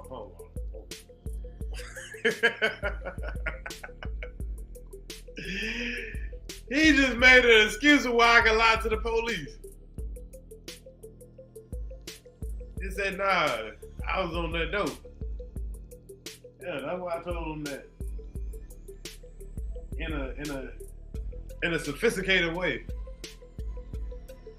Salute, Ricardo. Play it back. That shit was a tongue twister. Paranoia too. You said that as well, correct? Well, those things are what triggered the paranoia that started. This is why he lied. As my addiction evolved. And so you're an experienced lawyer and you've been a prosecutor, and you took the advice of your law partners that you should have a lawyer there, as you read that as, oh, I should lie. No, that's not an accurate. Because that's not what that means, is it, Mr. Murdaugh? Well, that's not an accurate statement, what you just said, Mr. Waters. I just repeated what you just said. You said it was one of the factors was your law partners, and now you're blaming Sheriff Hill and Greg Alexander told you that you needed a lawyer before you talked to police. And hey man, look at his lawyers over here. They can't stay still. Look at his lawyer. Or I mean the prosecutors. Hey, chill. you took that somehow as meaning I need to lie? No. As a lawyer and a prosecutor? No, that's what you said, Mr. Waters. But how am I mischaracterizing it from your perspective, Mr. Murdaugh? Because I think isn't that what you heard? Isn't that what you just said? Excuse me. No, sir, that's not what I said. All right, say it again. I believe those guys were trying to help me. I believe they cared about me. I believe they thought that I was in a condition such that I shouldn't talk to anybody. I mean, those guys had to prop me up, help me get myself together just to be able to go talk to David Owens. I mean, they were trying to help me. But before that, that was just one of the many things that I believe led to that situation sitting in there where those paranoid thoughts came to me. Them talking about not talking to anybody without a lawyer, Brian Murdaugh, checking my hands, the fact that I got a pocket full of pills in my pocket. I was the person who found Maggie and Paul. My distrust for SLED. All of those factors combined and made me decide to lie. I also know him asking me about Maggie and Paul contributed to that paranoia. All I'm saying is I'm not disputing that I lied. I'm just saying at this point, you're saying I made a conscious decision to lie here, and I'm saying I don't think I made a conscious decision right there. Bro. Lighter. I believe so. Had you already had your GSR done at this point? Yes, sir. Okay. I had. And you'd already talked to your law partners and heard Sheriff Hill. Now you're blaming him and blaming Chief Alexander now as well for your lies. No, sir, Mr. Waters. You just added that one. You didn't say that yesterday. You just added that one. Be given an opportunity to answer the question. Objection. Oh man. Can you finish your last answer? All right. Mr. Waters, I'm not blaming anybody. I accept full responsibility for what I did. What I'm saying is what I believe contributed to me doing that and the reason why I did that. I think those folks were trying to help me. So I don't blame them. I think they were worried about me. I don't dispute that, but you're saying you took that advice as I need to lie. Nah, what you're doing is you're isolating one I'm single not thing. isolating anything. I've mentioned all the factors. You've added some new ones, but I mentioned all the factors that you're blaming for your decision to lie. That's not what you did. What you asked me is you said I took my partners telling me not to talk to somebody without a lawyer as a reason to lie. And that's an inaccurate statement. That was one of the factors that went into a series, hang on, Mr. Waters, a series of events, A series of lies. all right, that caused me to have paranoid thinking, all right, What? and then I lied. All right. But at some point it happened during this interview that you crossed over. You're saying that you came into this interview intending to be fully disclosing to everything, and something happened in this interview that sent you over the edge, and you said, hey, let me lie about the last time I saw my wife and child alive, supposedly, according to me. I certainly didn't go into that interview, I believe, intending to lie. Mr. Waters, I wasn't capable at that point in time of planning anything or thinking through anything. So somehow during this interview, all of a sudden those senses came to you to plan and do that. When I got to thinking in that paranoid way that normally, as I said, I mean, I could take a deep breath and make it go away. I never had a situation where it lasted more than a matter of seconds. That night, after all those things had happened, it didn't go away in a matter of seconds. And I decided to lie. Those are the clothes that you ultimately gave to Dave Owen. Is that right? Those are the clothes I gave to David Owen. At what point did you? That's when he decided to lie. So, what made you ever decide to stop lying? Because it seemed like you ain't came to terms with that yet. Because you're still lying.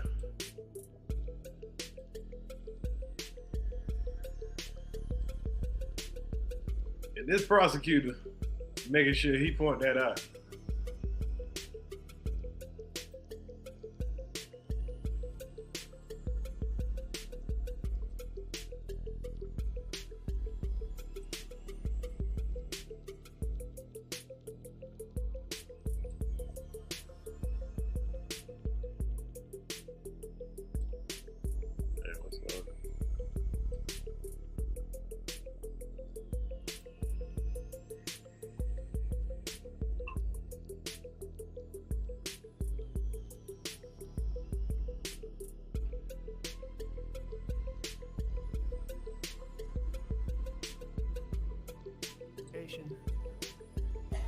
I don't like to be shamed.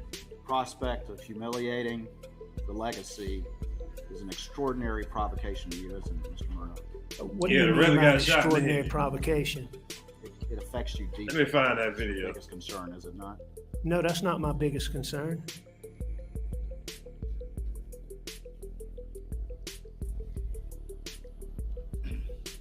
You're a middle-aged man like me. I'm 54 years old. I'm not sure. You look like you're in better shape than me, so I don't know. I was actually a couple of years behind you in law school, but we never knew each other, did we? I never knew you, no, sir. Now, imagine that. He probably seen this old spoiled rich kid going through college. Probably seen all the kind of stuff he's been doing over his career. And probably knew about it. This is a dream to him. Man said, I was a couple of years behind you in college. Went to the same college. Waiting to roll shoe at it.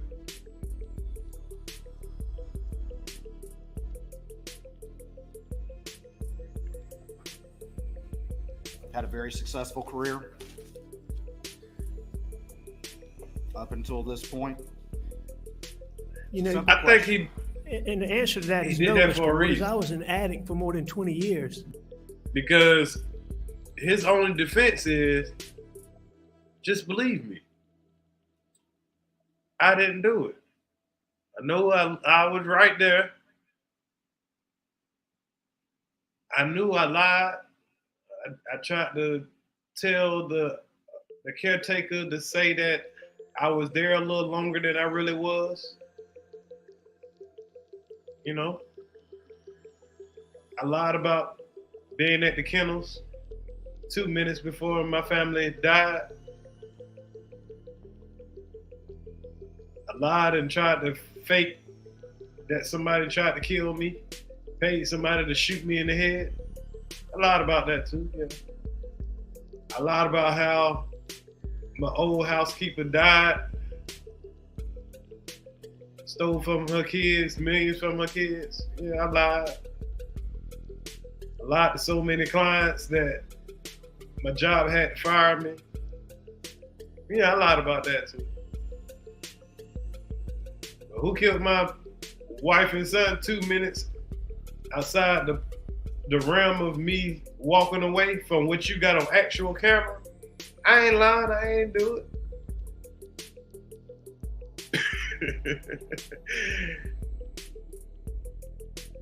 Why would they think that you would do it? 2 minutes, reasonable doubt. You're right. If he get off here, it gotta be for a technical reason. Well, that's the Illuminati.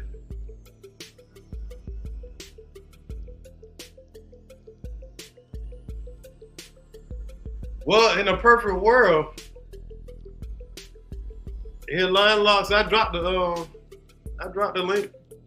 You can come and dispute your point. I love a good debate. I'm dropping the link.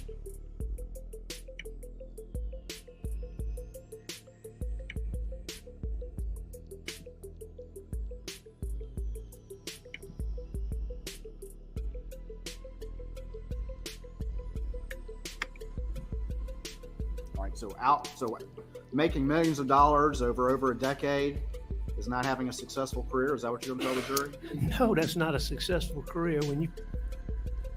Okay, well, let me put it No, like this. hang on. Let me just. All right, go ahead. He trying to get his shot. You know, it may have been what you perceive as a successful career, but you know, I was the one who was fighting that. What you was fighting? Bags?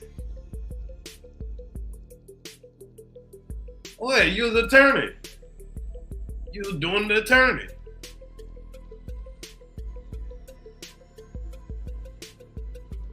I mean, can somebody tell me the difficulty in making all that money? Having a family? Just stop stealing folks' stuff. You think you're the only person that's on dope?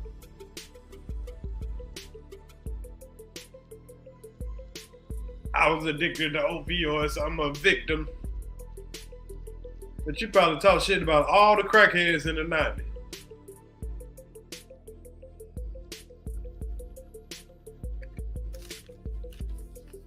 You don't have a very high self-esteem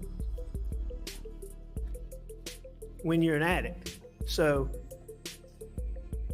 I don't deem myself. Boy, do you got dope in that jailhouse? This man got the driest mouth in the United States of America. A success. What the hell going on with your mouth, You agree that at least outwardly you're perceived as successful?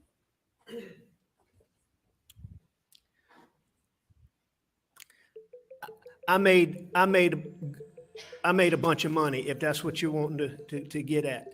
No, I'm actually asking about the perception. You were perceived as a prominent, I tried powerful to be. lawyer. How I was perceived, You're president of the trial lawyers. I sure tried to be.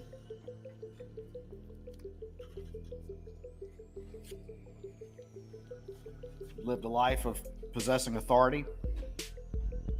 Possessing authority? Yeah, we saw the badges. Committed Yeah, you can hear me? legal community. Yep, yep. I don't think that I lived a life of possessing authority. I Hold never. on, it's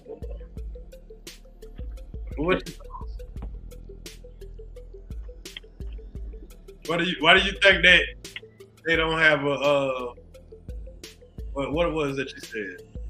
Now I don't think. Now here go my opinion. I'm undecided. It ain't even like I don't even like do the debates and nothing because I stay open minded. But I've been following the trial and you know, and giving the evidence and just giving the way because I'm fascinated by the way how people respond to they, you know, to and just knowing how people respond and how people are. You know, the prosecutor drive the point that the guy lied. The guy admitted that he lied. Now I'm gonna give him this. The things because he's like a prosecutor, he was an assistant solicitor and a trial lawyer, and made he got a lot of experience, so he know what they're gonna come with, and he knew that they was gonna have like the like how you had said the GPS, which you was right. They had the cell phone data, they had the GPS on his Suburban, and they had a lot of evidence. But the reality of it is, you and I both know, and just like what the defense has said, and just like what he said, it doesn't show exactly where he was at specifically. And because it's like a 1,700 acre property, and because the service wasn't that good, only thing they got to prove is one person got to have doubt. And I think they proved that, in my opinion. I'm not on the jury, but from looking at all of the evidence and given that we all know that cell phones as well as steps, just like the defense had asked them, one of it was, is that accurate? The cell phone, it'll show steps just like it's showing like when you have they had an iPhone, him, his wife, and his son had an iPhone.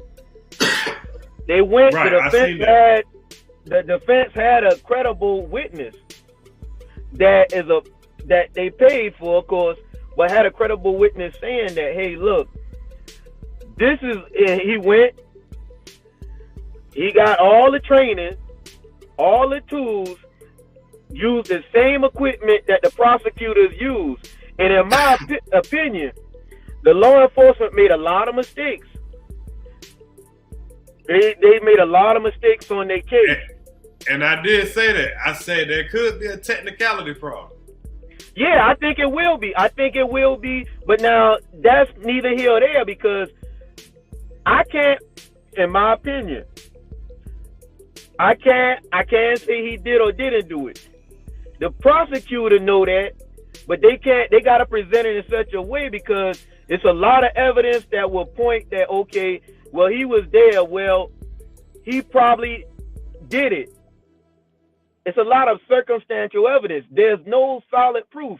Now, they went with the GPS and the cell phone, but the reality of it is, the cell phone and the watch and the steps and stuff like that, when you keep on going through the stuff, you will see it only proves that he was in the area. And as far as the steps are rated on your heart rate. But the fact that he was lying and saying that he wasn't in the area, that's kind of... He did lie. And his rebuttal for that, see, the man thought, and I'm going to give you his rebuttal from what I saw. Everything that you can think of that will give you, like how I thought, I did the same thing in my mind, like how you just asked me. And his rebuttal is, the reason why I lied to law enforcement that night was because I was in a case with me and my father as an assistant solicitor, and we saw how law enforcement or SLED, in that particular, I think his name was you would have to go through it and see it, but I think it was I can't quite remember, Edwin or Darwin or something. I don't know. It's so much. The case is so fascinating.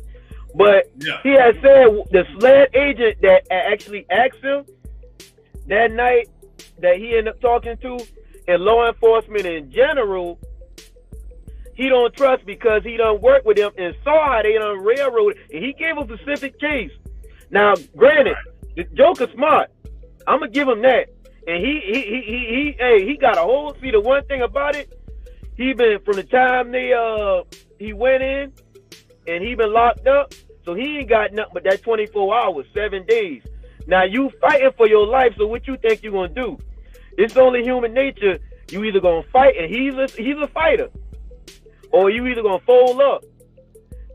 His tenacity, you can tell, and he know. And his whole thing, his daddy on dead, so his daddy can't sit back or be calm. And he I think if his daddy was still alive, he might have had a shot. Because his daddy just died. Well, yeah, his daddy had died back when the I think the killing. Yeah, I think it was 3 days. Now I could be wrong. Now you got to go back because there's so much stuff. Yeah, it was a few days. I think 3 days, if I'm not mistaken, or a few days. I can't quite remember because it was so much. But off the top of my head, his daddy had died after the killing.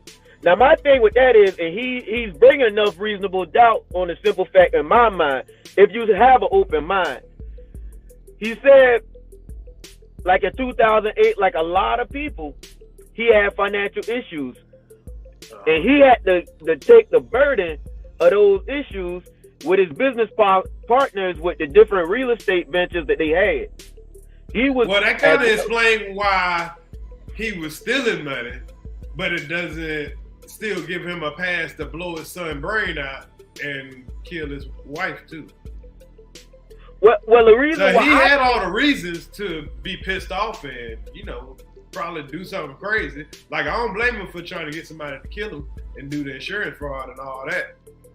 But if you're trying to say that you had nothing to do with a killing and you were literally right there and you're lying about the simplest detail, the most important detail of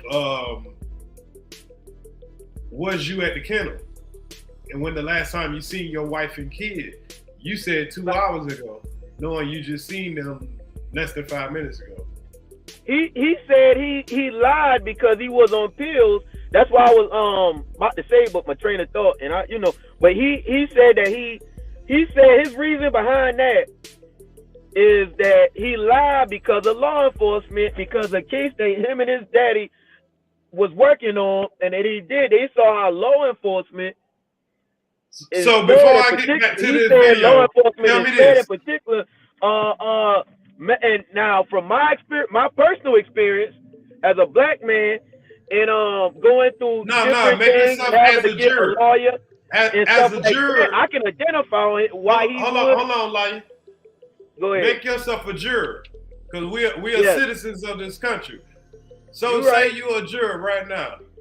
Are you buying what he's saying of his excuse of why he lied about in that crucial spot? Because he also told that to the operator. And if I would, okay, I'm gonna tell you like this. Okay. You want me from what all I've followed from the case, and to keep an open mind as a jury? If I was in that jury, I would tie it up. I would say, nah, I'm not gonna convict that man, and I'm gonna tell you why. And because you asking me if I was a jury, so I'm gonna give you my honest answer. And following it and the evidence that the prosecutor presented, I wouldn't convict him, and I'm gonna tell you why. Simply of the fact of it's all circumstantial evidence. They don't have the murder weapon, right? Okay. The cell phone tower and the cell phones, the data that is given that they were retrieved, it's already been proven that it's plus and minus by a few degrees. So that tells me that, okay, if I'm home, even though it's a commercial property, but for financial reasons, it's their private property, but they use it and a lot of people do that. So knowing that there's a lot of guns available, that he already established in the defense and the witnesses on the prosecutor's side, as well as the witnesses in his defense, have said that he absent-minded, his son absent-minded, both of them leave guns around. They got tons of guns that's already admitted. So, and understanding like that when you hunt and stuff like that, and when you around a lot of guns. at the bottom line, you would say you. I don't think it's enough evidence that's given. You don't think like it's enough I said, I think the evidence that's given, I don't think it's enough evidence. The prosecutor asked, "Hey, why do you lie to law enforcement?" He gave an answer. He said that, "Hey, look, I lied because." Okay. Working on a case before, I saw how law enforcement SLED in particular, and a particular officer lied and handled a misconduct an investigation. So that's why I lied, because the way how I felt, he said because he saw, and then he reiterated by putting a timestamp and say because of the boat incident, he didn't know. Hold on real quick, line. To further on this, I'm about to play off this list. This prosecutor's about to kind of list off all the lies that he told. And he lied. He admitted that. See, you okay? But he need to tell. These are important though. He lied and he admitted it. From a drug addiction. So I don't think the prosecution should have hammered that in. Father was terminally like ill. once you know, it's like this. When? Once you know a liar, June of 2021. okay, he a liar. He admitted it. So you already know you're lying. Now, if you want to keep on believing a liar, then that's on you. That's just the way I feel about it. True. Well, appreciate you coming up, my guy. I'm gonna finish playing through these videos, and we're just gonna have to see how it turns out. Yeah, because I thought that there was reasonable doubt with Tory Lane, and I was wrong. So, well, see, that's the difference, and that's the fascinating part. Yeah, that's the difference, and that's the fascinating part, because my perspective on it, I'm keeping an open mind, but then you got to understand the jury on there, they might not keep an open mind. They might not just look at the evidence. You see what I'm saying? No, they might have a personal, even though they might. Because remember, I said even though, like with the he'll probably get off by a technicality. I think he did but that's what I'm saying. It could be the same I think he paid like somebody with him. to do it. I believe he was there. I believe he paid somebody to do it. Because if he's capable of paying somebody to try to kill him, he's definitely capable of paying somebody to come in and kill his family. Now off the record, I don't know whether he did or didn't, and what all the circumstances and stuff like that. But I'm still I don't know. Like, so when I don't know something, guess what I do? I just sit back and watch. If I don't know, I sit back and watch it, just keep an open mind and just watch it. And just like when you say, the only thing we can do is like, you ask me my personal opinion. The only thing we can do is sit back and watch. I don't know whether they're gonna convict him or not. I don't know, man. We're gonna find out. We'll find out. But I think they need I'm gonna catch the people up that haven't really been, checking it that much, and we're just gonna continue on with the video and everything. But yeah, I appreciate that. You coming up, spreading your personal opinion. Hey, like I said, only time to tell. But salute to you, brother. I appreciate you. All right, salute to you too, man. I don't do the debating, but I just, I got an opinion on that. I just, Yeah. Yeah, so it's all love, man. All right. All love. Salute. All right. Salute the line locks, y'all. So he said, man, he think that, there's a possibility he can, that's all it takes is one. If there's somebody in that jury that feel like lying locks, this man will walk free. Because he's right. It's all circumstantial evidence. You don't got the smoking gun. You don't got the shirt. You claim that you had the shirt, then turn around and didn't have the shirt. There's a couple of slip-ups.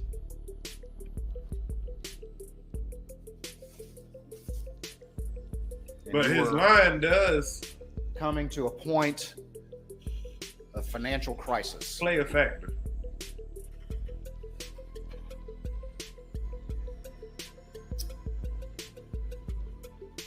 I was I was having financial issues like I'd had many times in the past. Mr. Murdaugh, are you a family annihilator? A family annihilator? You mean like, did They I just shoot had to my ask him wife and straight my up. son? Yes. No. Would never hurt Maggie Murdaugh. I would never hurt Paul Murdaugh under any circumstances. He could be telling the truth. Like I said, he could have had somebody else do this. Say I that. think that's the case.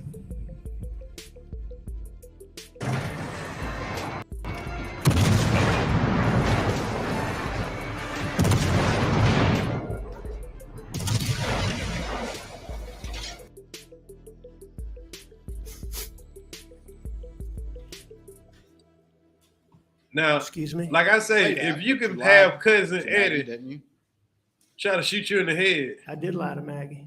You lied to Paul. to get out of this, You lied to your father. you definitely can kill your family to make all your problems go I'm away. sure I did at some point. Did you tell him all the stuff you'd been up to over the years before he died? No, I didn't tell him. Did you lie to your brothers? About financial things? Yes. I would have lied to Randy at some point, I'm sure. Did you lie to him about the last time you saw your wife and son alive? Did. Did you lie to their So wives? he lied to his brother about that. I'm sure I did. Did you lie to Marion Proctor? Yes. Did you lie to Bart Proctor? Yes. Did you lie to the Brandstetters? Yes. Did you lie to your best friend Chris Wilson? Probably. Did you lie to your other friend Barrett Bulware when you took his money? No, sir. No. I didn't lie like I told you. I didn't lie directly to him. I lied to him by omission, like we talked about him. I didn't talk to him. I didn't see him at that time. Did you lie to your law partners? I did. Did you lie to him about the kennels? Some of them. Did you lie to Mark Ball? Yeah, I believe, based on what Mark said, I believe I did. Did you lie to Ronnie Crosby? According to what he said, I believe I did. Did you lie to Johnny Parker? I don't believe I ever discussed that with Johnny. Did you lie to him about the finances when you borrowed that money in July of 2021? I don't know if I lied to him about. I don't think Johnny asked me. I don't think I had to lie to Johnny about that, so I don't know. Did you lie? Well, you certainly didn't disclose to him the truth when you borrowed that $250,000, did you? I did not tell him what I was going to use it for. I mean, didn't we say before that not telling the whole truth is the same as telling a lie? Sure it is. You don't think that's a lie, though?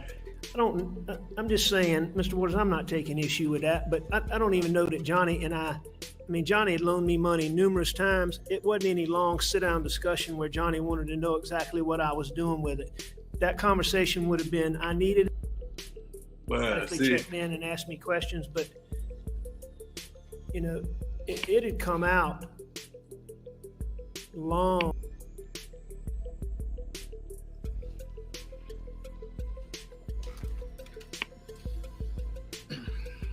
Hold on, he pulling up some video on this weapon.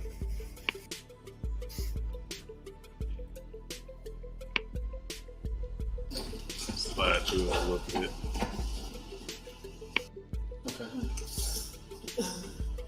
Well, I got to get some videos together for this situation. Or talk to them or anything like that. We already done got 2.5 hours into this live. I'll do it to be continued on that because that situation is still ongoing. I'll put together some, you know, more important points or whatever, so that way I don't have to listen to this thing in full to get those, you know, how trial is. You'll be here all day, so you know, we ain't gonna trip on that right now.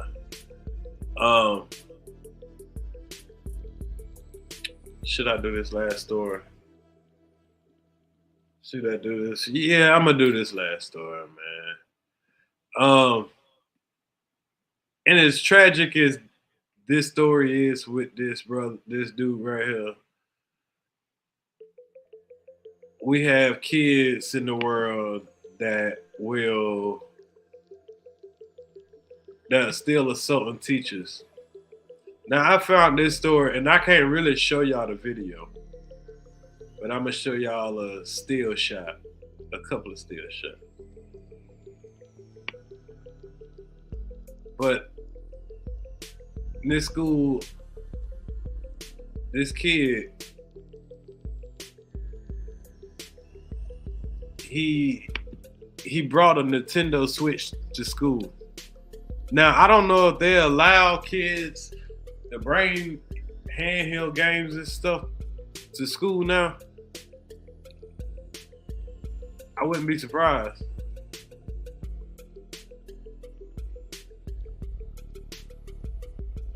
But the teacher messed around and took the boys' Nintendo Switch.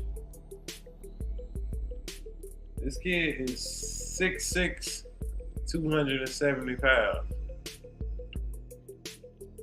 The kid runs down on the teacher, hit her so hard,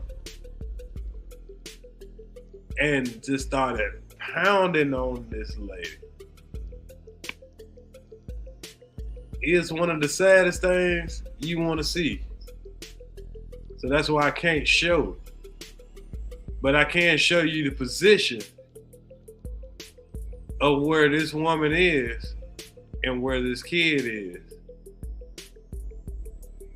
Now, the reason this arrow is pointed at this woman here, and it should be pointed at this rabbit here, because as this situation was going on, the lady ran right here. Hold on, y'all can't see.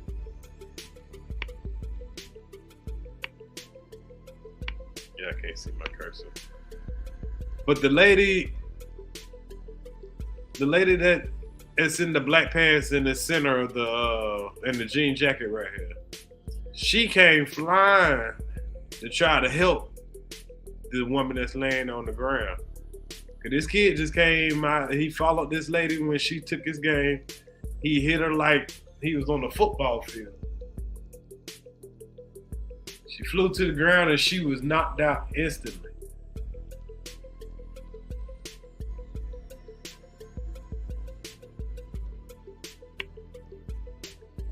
And the same way y'all see her down there right there, he beat that lady face in. I'm talking about he punched that lady about 13, 15 times. I ain't lying. One of the saddest things you ever want to see. Like I said, I can't play it. I was gonna show some still shots of it, but I think y'all, I don't think I need to do that. Y'all believe me. It turns out that kid is a special needs student. So that's a tough situation right now. So shout out to anybody who have to work with special needs students. I know that can be a challenge. And I just hope that,